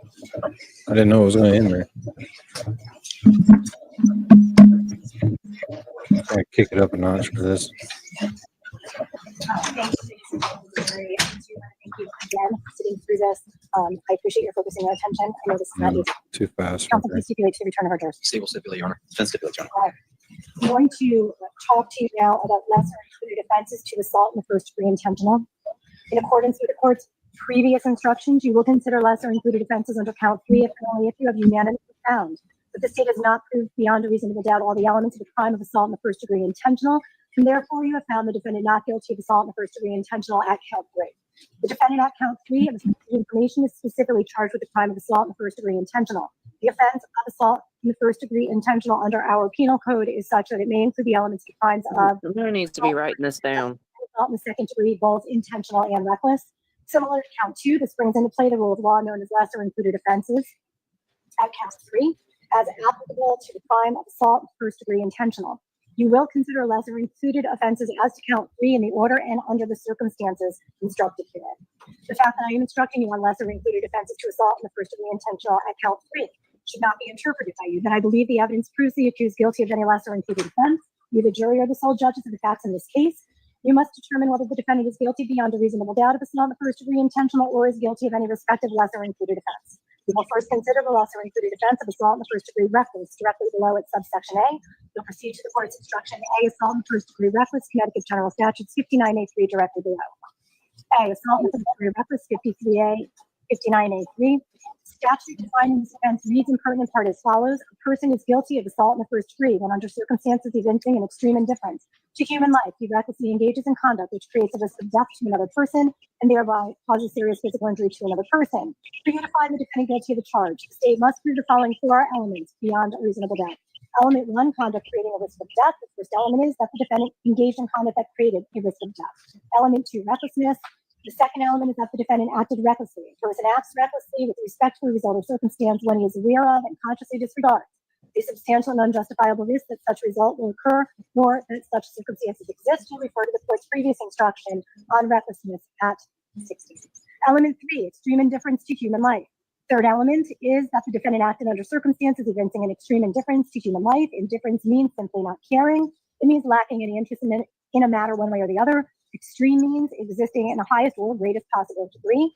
Extreme indifference is more than ordinary indifference. It is synonymous with excessive and is the greatest departure from the ordinary. What evinces an extreme indifference to human life is a question of fact. And element 4 caused serious physical injury. Fourth element is that the defendant caused serious physical injury to another person. This means that the defendant's conduct was the proximate cause of the person's injuries. To refer to the court's previous instruction on proximate cause at 14, you must find it proved beyond a reasonable doubt that Thomas Connery Jr. was injured as the result of the actions of the defendant. Serious physical injury is something more serious than mere physical injury. It is defined as impairment of physical condition or pain. It is more than a minor or superficial injury. It is defined by statute as physical injury, which creates a substantial risk of death or which causes serious disfigurement, serious impairment of health, or serious loss or impairment of the function of any bodily organ. In summary, the state must prove beyond a reasonable doubt that 1, the defendant engaged in conduct that created a risk of death. 2, he acted recklessly. 3, he acted under circumstances evincing an extreme indifference to human life. And 4, he caused serious physical injuries to Thomas Connery Jr. If you unanimously find that the state has failed to prove beyond a reasonable doubt all the elements of assault in the first degree reckless, you shall find the defendant not guilty of assault in the first degree reckless at count 3, and you shall then consider the lesser included offense of assault in the second degree intentional. We'll proceed to the court's instruction on B, assault in the second degree intentional, Connecticut General Statutes 53A-2 below. 53A-16A2 below. If, however, you unanimously find that the state has proved beyond a reasonable doubt all the elements of the crime of assault in the first degree reckless, then you shall next consider the defendant's claims of self-defense and defense of others. You'll refer to the court's instruction on self-defense, defense of others below at 22. If you unanimously find that the state has proved beyond a reasonable doubt that the defendant did not act in self-defense or in defense of others, or that the state has proved one of the statutory exceptions beyond a reasonable doubt, you shall reject the defenses and find the defendant guilty of assault in the first degree reckless in violation of Connecticut General Statutes 53A, 59A3 of count 3. At count 3. This will enter deliberations at count 3. You will not consider any additional lesser included offenses under count 3. You shall move on to deliberate count 4. We'll skip subsections B and C below and proceed directly to the court's instruction on count 4, assault in the second degree intentional, Connecticut General Statutes 53A, 68A below. If, however, you unanimously find that the state has failed to prove beyond a reasonable doubt that the defendant did not act in self-defense or in the defense of others, or has not proved one of the statutory disqualifications beyond a reasonable doubt, then on the strength of the defenses alone, you must find the defendant not guilty of assault in the first degree reckless at count 3, even though you have found the elements of that crime proven beyond a reasonable doubt. This will enter deliberations at count 3. You will not consider any other lesser included offenses under count 3. You shall move on to deliberate on count 4, skip subsections B and C below, and proceed directly to the court's instruction on count 4, assault in second degree intentional, Connecticut General Statutes 53A, 68A below. B, assault in second degree intentional, Connecticut General Statutes 53A, 68A. You will deliberate on this lesser included offense if and only if you have unanimously found that the state did not prove beyond a reasonable doubt all the elements of assault in the first degree intentional, and therefore you have found that the defendant is not guilty of assault in the first degree intentional, and further, that you have unanimously found that the state did not prove beyond a reasonable doubt all the elements of assault in the first degree reckless, and therefore you have found the defendant not guilty of assault in the first degree reckless at count 3. The statute defining this offense reads in pertinent part as follows: a person is guilty of assault in the second degree, but with intent to cause physical injury to another person, he causes such injury to such person by means of a deadly weapon or a dangerous instrument other than by means of a discharge of a firearm. For you to find the defendant guilty of this charge, the state must prove the following 3 elements beyond a reasonable doubt. Element 1, intent to cause physical injury. First element is that the defendant specifically intended to cause physical injury to another person. A person acts intentionally with respect to a result. When his conscious objective is to cause such result, you will refer to the court's previous instruction on specific intent at 15. Physical injury is defined as impairment of physical condition or pain. It is a reduced ability to act as one would otherwise have acted. The law does not require that the injury be serious. It may be minor.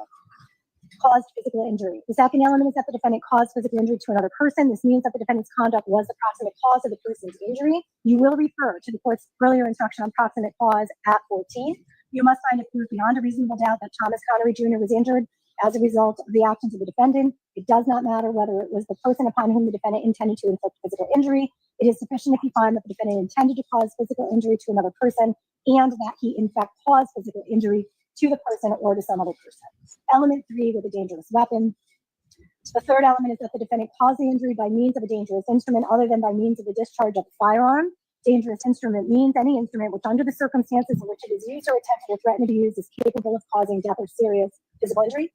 Serious physical injury means physical injury which creates a substantial risk of death or which causes serious disfigurement, serious impairment of health, or serious loss or impairment of the function of any bodily organ. It is important to note that the article need not be inherently dangerous. All that is required is that the article was capable of causing death or serious physical injury under the circumstances in which it was used. Any article or substance without limitation, and even though harmless under normal use, may be found by you to be a dangerous instrument if under the circumstances of its use or threatened or attempted use, it is capable of producing serious physical injury or death. The state need not prove that in fact death or serious physical injury resulted, only that the instrument had the potential under the circumstances. In summary, the state must prove beyond a reasonable doubt that 1, the defendant had the specific intent to cause physical injury to another person, 2, the defendant did cause physical injury to Thomas Connery Jr., and 3, the defendant caused the injury by means of a dangerous instrument other than by means of the discharge of a firearm.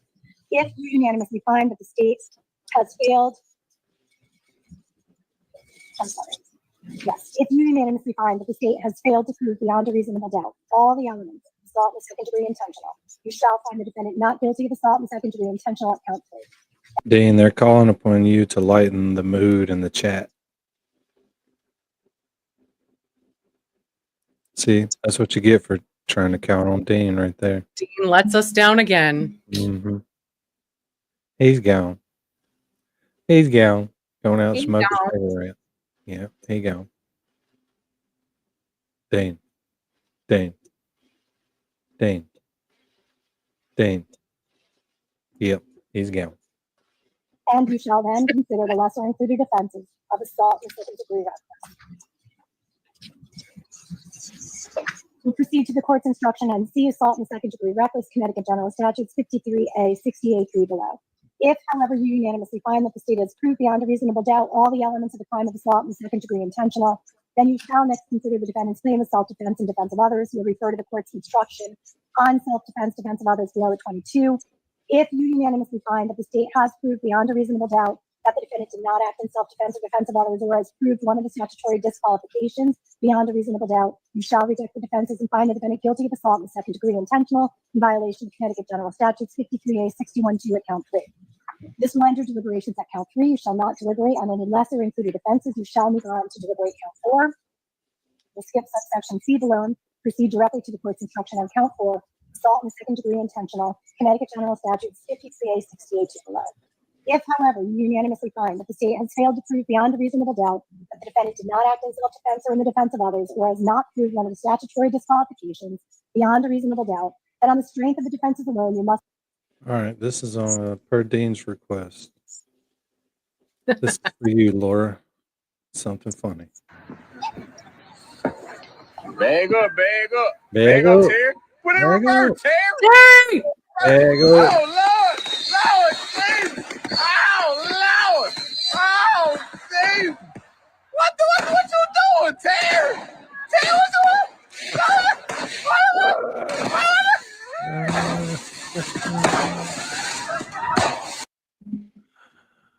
Oh my God.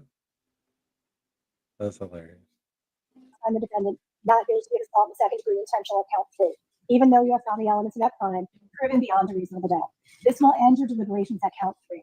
You shall not consider any other lesser included offenses, and instead shall move on to deliberate on count 4. We will skip subsection 3 below and proceed to the court's instruction on count 4, assault with second degree intentional, Connecticut General Statutes, section 53A, 68.2 below. C, assault in the second degree reckless, section 53A, 68. Statute defining this offense reason for it in part as follows. A person is guilty of assault in the second degree when he recklessly causes serious physical injury to another person by means of a deadly weapon or dangerous instrument. For you to find the defendant guilty of this charge, the state must prove the following 3 elements beyond a reasonable doubt. Element 1, recklessness. First element is that the defendant acted recklessly. A person acts recklessly with respect to a result or circumstances when he is aware of and consciously disregards the substantial and unjustifiable risk that such result will occur, or that such circumstances exist. I'll refer to the court's previous instruction on recklessness at 16. Element 2, caused serious physical injury. The second element is that the defendant caused serious physical injury. This means that the defendant's conduct was the proximate cause of the defendant's injuries. Refer to the court's previous instruction on proximate cause at 14. You must find it proved beyond a reasonable doubt that Thomas Connery Jr. was seriously physically injured as a result of the actions of the defendant. Serious physical injury is something more serious than mere physical injury, which is defined as impairment of physical conditional pain. It is more than a minor or superficial injury. It is defined by statute as a physical injury which creates a substantial risk of death, or which causes serious disfigurement, serious impairment of health, or serious loss or impairment of the function of any bodily organ. Element 3, dangerous instrument. The third element is that the defendant used a dangerous instrument in causing the serious physical injury to another. Dangerous instrument means any instrument, article, or substance which, under the circumstances in which it is used or attempted or threatened to be used, is capable of causing death or serious physical injury. Serious physical injury means serious physical injury which creates a substantial risk of death or which causes serious disfigurement, creates a substantial risk of death or which causes, creates backups. I'm going to redefine serious physical injury for you, so strike that part of my charge. Under dangerous instrument element 3, serious physical injury means physical injury which creates a substantial risk of death or which causes serious disfigurement, serious impairment of health, or serious loss or impairment of the function of any bodily organ. It is important to note that the article may not be inherently dangerous. All that is required is that the article is capable of causing death or serious physical injury under the circumstances in which it is used. Any article or substance without limitation, even though harmless under normal use, may be found by you to be dangerous instrument if, under the circumstances of its use or threatened or attempted use, it is capable of producing serious physical injury or death. In summary, the state has proved beyond a reasonable doubt that 1, the defendant acted recklessly, 2, the defendant caused serious physical injury to Thomas Conner Jr., and 3, the defendant caused the injury by means of a dangerous instrument. If you unanimously find that the state has failed to prove beyond a reasonable doubt all the elements of assault and second-degree reckless, you shall find the defendant not guilty of assault and second-degree reckless at count 3. This will end your deliberations at count 3. You shall next go on to deliberate on count 4. Proceed to the court's instruction on count 4 assault and second-degree intentional Connecticut General Statutes 53A, 68 below. If, however, you unanimously find that the state has proved beyond a reasonable doubt all the elements of the crime of assault and second-degree reckless, then you shall next consider the defendant's claims of self-defense and defense of others. Refer to the court's instruction on self-defense, defense of others below at 22. If you unanimously find that the state has proved beyond a reasonable doubt that the defendant did not act in self-defense or in defense of others, or that the state has proved one of the statutory disqualifications beyond a reasonable doubt, you shall find the defendant guilty of assault and second-degree reckless in violation of Connecticut General Statutes 53A, 68 at count 3.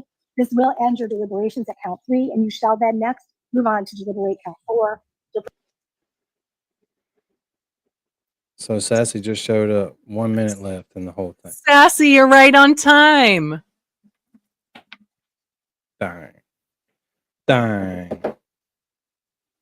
Oh, well. Proceed to the court's You missed instruction on it. count 4, assault and second-degree intentional, Connecticut General Statute Section 53A, 68 below.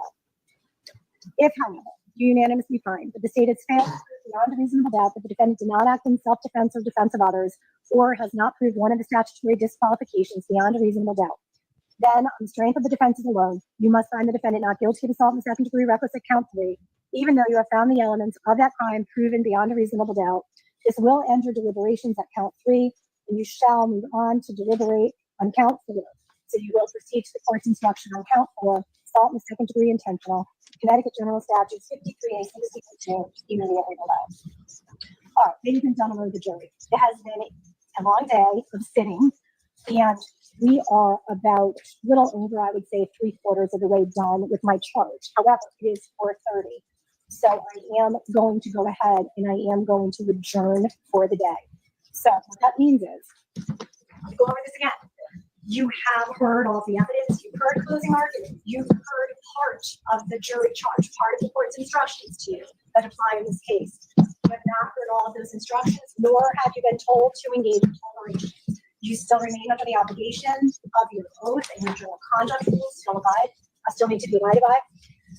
So please do not discuss this case. You cannot even discuss it with one another. Please, it's a long weekend. We're not here tomorrow. Tomorrow's July 4th. It is a holiday. So I know this is a little bit longer than I had initially anticipated.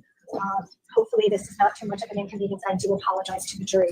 But July 4th is a holiday. We will next convene on this case Monday, July 7th. So you will come back on Monday, July 7th. I will finish up the jury charge at that time in the morning. So we'll get on the record right at 10. And then you will start your deliberations. All right, so no discussing the case. Again, I can't impress upon you the extent to which this case is being covered in the news, social media, and other outlets. Please do your best to avoid the news, social media, and any other outlets where something like this may be posted. I mean, I can't control your actions, but I am going to ask you to please take this case seriously and your duties relevant to your conduct seriously. Have a fantastic holiday. Have a nice long weekend, and we will see you back here on Monday for the continuation. Thank you. Court stands adjourned.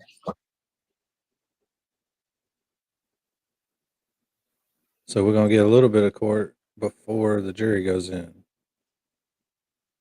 She's just waiting. Wait. Waiting. Well, Jesus. I'm pretty sure that that's it. I mean, we could easily do another hour. I feel like we just started. Fuck yeah. Has Laureen said anything this whole stream? It's not yet. And she's gone. Scared her away. She go. She go. She go.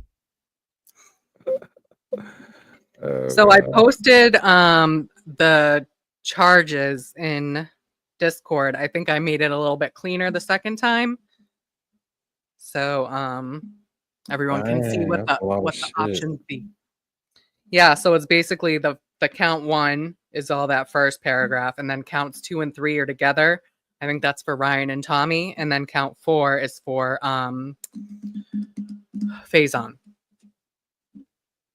Okay. I found that on Reddit. Good old toxic Reddit. Yeah, So Laureen it must sent be me that, true. but it didn't have anything but a little summary. Yeah, I for the can't find a jury slip. instructions.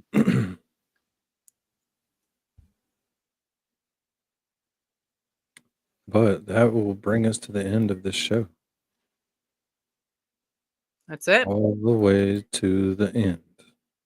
Hell yeah. I got a ton of food cooking and it's already to go. Ah, Danny, that I sent you does go into the charges. It doesn't look like a regular verdict slip, but it through the charges. So we could make a verdict slip out of it to make it more simple. Mhm. Don't tell Danny about Reddit. He'll never come back. oh my God. That's what don't. Toy says. Well, Well, what Don't happened was go on there. Reddit as well. Can't believe Sassy showed up at the end. Well, was I'm just married glad to Sassy's here, Grant. Danny. She doesn't have to show up when you want her to show up. I'm just She happy can to show see up her at all. when she damn well feels like it. Mary B needed backup and she wasn't here. Well, she's here when it matters. It's deliberation time, You were and crying earlier. Where's Sassy? I need my help. When Dean was I know scolding I you. did. I value her Passionate presence Dean here. came out, you were begging for Sassy. I don't. Whoa. I don't think Mary B needs any backup. Mary B is a strong, independent woman. Yasteen. And the only man she needs is Small Seagal, but not because she needs him, No, because just- she wants him. yeah, just because I want to know what conditioner he uses. What if y'all's hairs get like? What if his and your hair get tangled up? You know, like when dogs mate and y'all's hair gets tangled up, where you just wait. Yeah, that is a potential issue. You Thanks just for wait bringing for it that to up. untangle, or wait for his hair erection to go down, or what? I think if one of us had to cut it, it would have to be him. I think He's he'd not cut gonna your cut heart his out hair. before he cuts his hair. He's Well, not gonna- if he Small won't cut Seagal's his a hair for me, serious then man. he doesn't deserve me. So I know who is getting cut if it comes down to his hair or your hair. Your hair. who? Your No. hair. No. Small Seagal is small, but he's strong. Yeah, that's right. He seems to know some karate. Oh, I bet he keeps a knife in that fucking messy bun. It's been like in there tied every to day. his He's got one hair. of those like pokers in there, It's like tied to his hair. He swings it around like one of those fucking like you see in the Japanese. Tarantino movie. Yeah. Like a Quentin Tarantino, exactly. Oh my god, that's hilarious. Well, once again, that was fun. Yes, such a good Fun time. for y'all because y'all got to hang out with me. Not so much for me, but I'm here. What are you cooking, Danny? Chicken wings, chicken Ooh, I love breast, chicken wings. pork chops, We know, asparagus. Got Pork it all chops? done. I It's love all pork been chops, cooking too. slow. I got this big ass grill. It won't cook fast unless you put about 30 pounds of shit in there to cook with. So you can put 10 in there and cook it slow. It'll be good. Yep. As always, Slow and Toy is low. right. So are we gonna watch him now, or we'll watch him? Oh, she wants to watch the fight. Well, I'm going to tell you right now, this video comes with a warning. So we need to find a way to do a warning.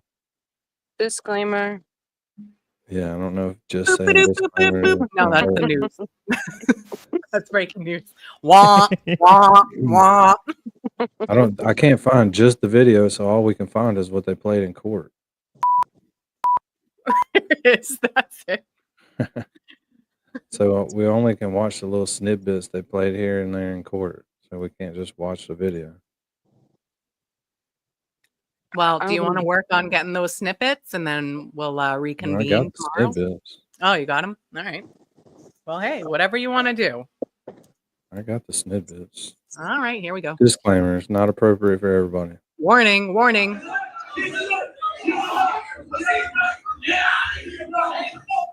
Was that the original video you took? Yes, it was.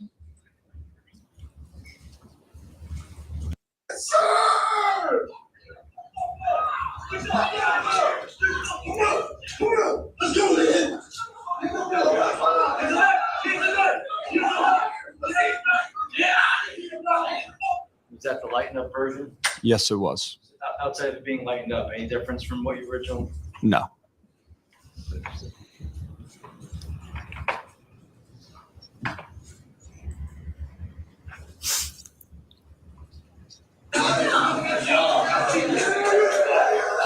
Yes, sir!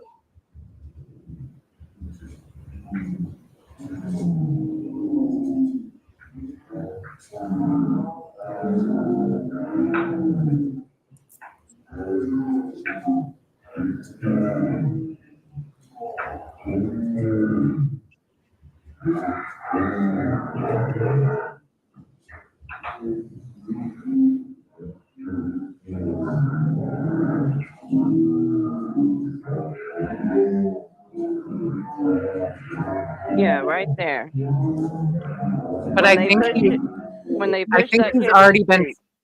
I think he's already stabbed Jimmy in that point. No, At no. that point. He's walking towards Jimmy right now. There's another camera that shows that whole when he goes and lunges at Jimmy. That's the kid I saw get pushed out, but I didn't get the video that they showed Jimmy get stabbed. You don't see that kid getting pushed down like out to the street from the fight. You just see him like midway to the street and being pushed. So I didn't realize it was that kid, like being at the bottom of the dog pile. Yep. Yeah, because they show him at the car and he turns to look. And when he looks, that's what he sees. He sees them all surrounding Tyler. And then when the camera moves to show what he's looking at, then you don't see what happens there. Individual right here to the left, what appears to be pink shorts and white shirt. Do you know who that is with the phone in his hand? Yes, that's Ricky Fiola. Rico Fiola, Ricky? Yes. State 62. Do you know who this individual is? Yes, that is one of the individuals that was originally in the car and in the fight. And do you know who that individual is? Yes, that's Raul Valle. Defendant? Yes. State 63. This I mean, individual definitely here, looking back. green Right. shirt and Gotta black, go get him. black shorts with white trim. Do you know who that is? Yes, that's Ryan Hines. And this individual here with the white shirt and black shorts in front of Ryan Hines, who's that? That is Sal Perry. And this individual with their shirt off with the jeans on, do you know who that is? Yes, that's Alex Bernstein. And this individual here with the black shirt, jeans on, and the red hat, do you know who that is? Yes, that is Michael Samperi. And this individual on their knees with their shirt pulled up, do you know who that is? Yes, that is one of the individuals that was originally in the car. Do you know the name of that individual? Yes, Tyler De Silva. And do you know if there's anybody in front of him on the ground? I learned after the fact that it was Tyler Rich. Showing you state 64. Direct your attention to this individual here in the white shirt. Do you know who this is on the right side of 64? Yes, Charlie Connery. And again, 65. Is that the same individual? Yes, it is. State 66. Do you know who this individual is with the white shirt and it appears to be tan shorts on? Yes, that's Jacob Villalobos. And this person here with the camouflage shorts with no shirt on, with the shirt hanging out the back, do you know who that is? Yes, Matthew Lakovich. And this individual here with the navy blue shirt and white shorts, do you know who that is? Yes, Jimmy McGrath. Yeah. State 67. Again, This individual with the white shirt hanging out the back of his pants with the camouflage, that's, Matthew Lokovich.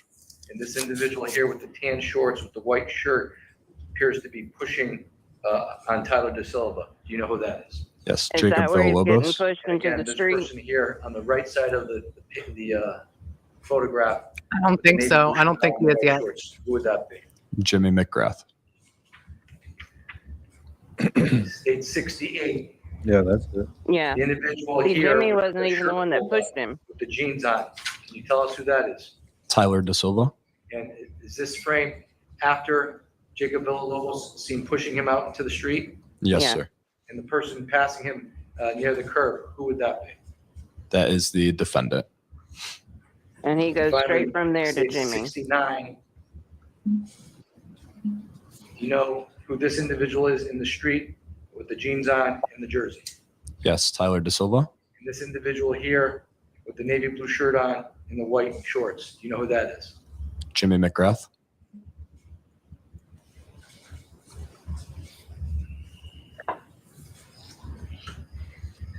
Now, when you stopped filming, withdrawn. After the fight ended, what did you observe? After the fight ended, I observed That's video a of it. chaotic scene Yeah, where there's Jimmy definitely was video laying on the of it. ground and the dark No, I colored know Honda that Pilot. I had it the other day, but this one's tied to Court TV. I can't find the other one. So I want to say we just saw it. Did neither one of them play any video in their closings? nope. I think Yeah, I they did. saw, yeah, a They little both- bit. They both did. I think they played the video I'm talking about in the closing where you see the kid getting pushed into the street. The one that had been getting beat up. Don't see who pushes him. You just see him going out into the street and you see the defendant like walk past him and straight to Jimmy. And those pictures just show Jimmy's not even the one who pushed him in the street. So that's Right. where So I'm really hung. Right. So what I'm thinking, because I've been of the mindset that Jimmy was an accidental stabbing. So I think that when it's happening at that point, as Tyler just gets out and Raul's also trying to get back to the car, I think it's just chaos at that point. And, you know, where someone's heart would be is kind of where your hands are when you're holding them up. So whether he tripped or he's trying to push people out of the way, you know, like I just see that as being accidental. I can't get on board with that. You think he meant I mean, to at stab him in that the heart? point, they were both in the road. Like they could have take off running. They could have jumped in the car. The driver's in the driver's But I think seat. he was, Like, I think he was heading to the car. he And was Jimmy already was at just the someone that- car when Jimmy got pushed to the car, and then Raul goes back and no, not Jimmy. Crap, I get No, all he their was names already mixed up. there. The He was already back the there. defendant was at the car, and then the kid getting beat up gets pushed out into the road, and then the defendant goes back in the yard and lunges at Jimmy. No, I think the defendant is at the car, goes back into the yard, then Tyler gets pushed out. No, you Then see him he- right in that picture just there. He was walking like as soon as the kid getting beat up gets to the road, you see the defendant start walking past him back towards the yard. And I know that's in the video because that's the part that has stuck out to me the most this whole time. Yeah, I mean, no matter which way it goes, I am like from seeing Raul's testimony and like who he is and who he seems to be as a person, I don't think he meant to stab someone in the heart. I don't think I it was think- like premeditated murder by any means.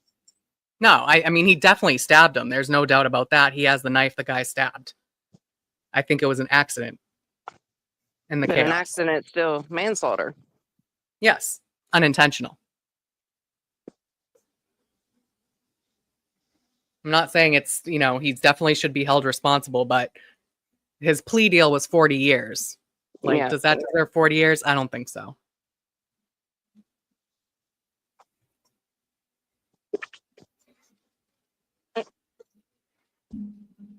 Reckless, exactly. Wasn't a good deal. But all the reckless accounts are on the 3 non-fatal stab victims, from what I could hear. Well, I have, so what I'm seeing is count 1 is murder. And then the lesser included for count 1 is first-degree manslaughter intentional or first-degree manslaughter reckless. Okay. And that's what I think it is. First-degree manslaughter reckless, which carries a sentence of a maximum of 20 years. I could get on board with that one. But then you got the other ones too. You have to, that are going to tack on more years. Right. But I think those are self-defense. And, you know, and I want to see, again, I'd also like to look at the wounds to phase on because His is the one in the underarm area, right? Like the bottom of his bicep. Right. I want to see. Well, I want to look at besides that. this trial, what we need to do is find another trial in the next day or two that's starting, something else we can watch and get into. While we wait Donna on the verdict. Adelson's supposed to start, I think it's the beginning part of August. That one is like craziness. So if people aren't familiar with it, she's like the last person to be tried out of a huge conspiracy with her son and But we're not 2 going to tell the employees. conspiracy now because I'm trying to get off of here like 20 I know. minutes. I'm just saying that one might be a hard one if people aren't familiar with it to understand where we're at now, a decade later after the FBI got involved. Yeah, y'all just find us or everybody look around, see if you find something you like. Well, that's starting. Yeah. Starting, we'll catch up. That'll be fun. Find another one. Yeah. You want to know what we could do in the meantime? Well, like if we can't find anything current, we could always go back to like famous cases. Okay.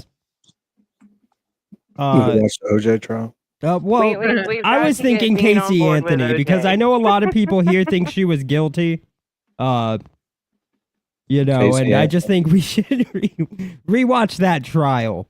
You know, because I think a lot of people here are ignorant to her innocence. Oh boy. If the prosecution wouldn't have overcharged her, she would be in jail. There was no way they could prove premeditated first-degree murder. And there were no lessers, no second degrees. It was just premeditated, and that was all that was there.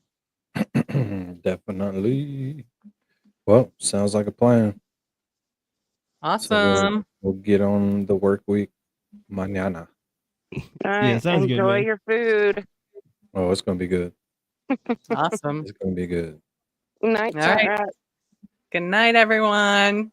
Hey, Danny, what time is it? Game time. Puff, puff, pass. True crime chat rats. Let's go. Puff, puff, pass. True crime chat rats. All across the world, we coming through like that. Taking all the facts, put them in a trap. Cause we coming through like that. When you see the scene, I'm a rat. I be rolling with my rat pack.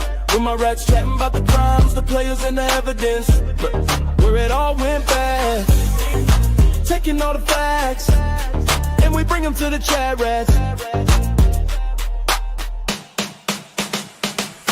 True crime social where we be every night, doing everything we do for the truth. With my rats chatting about the crimes, the players and the evidence. Like it all went bad. Taking all the facts, and we bring them to the chat rats.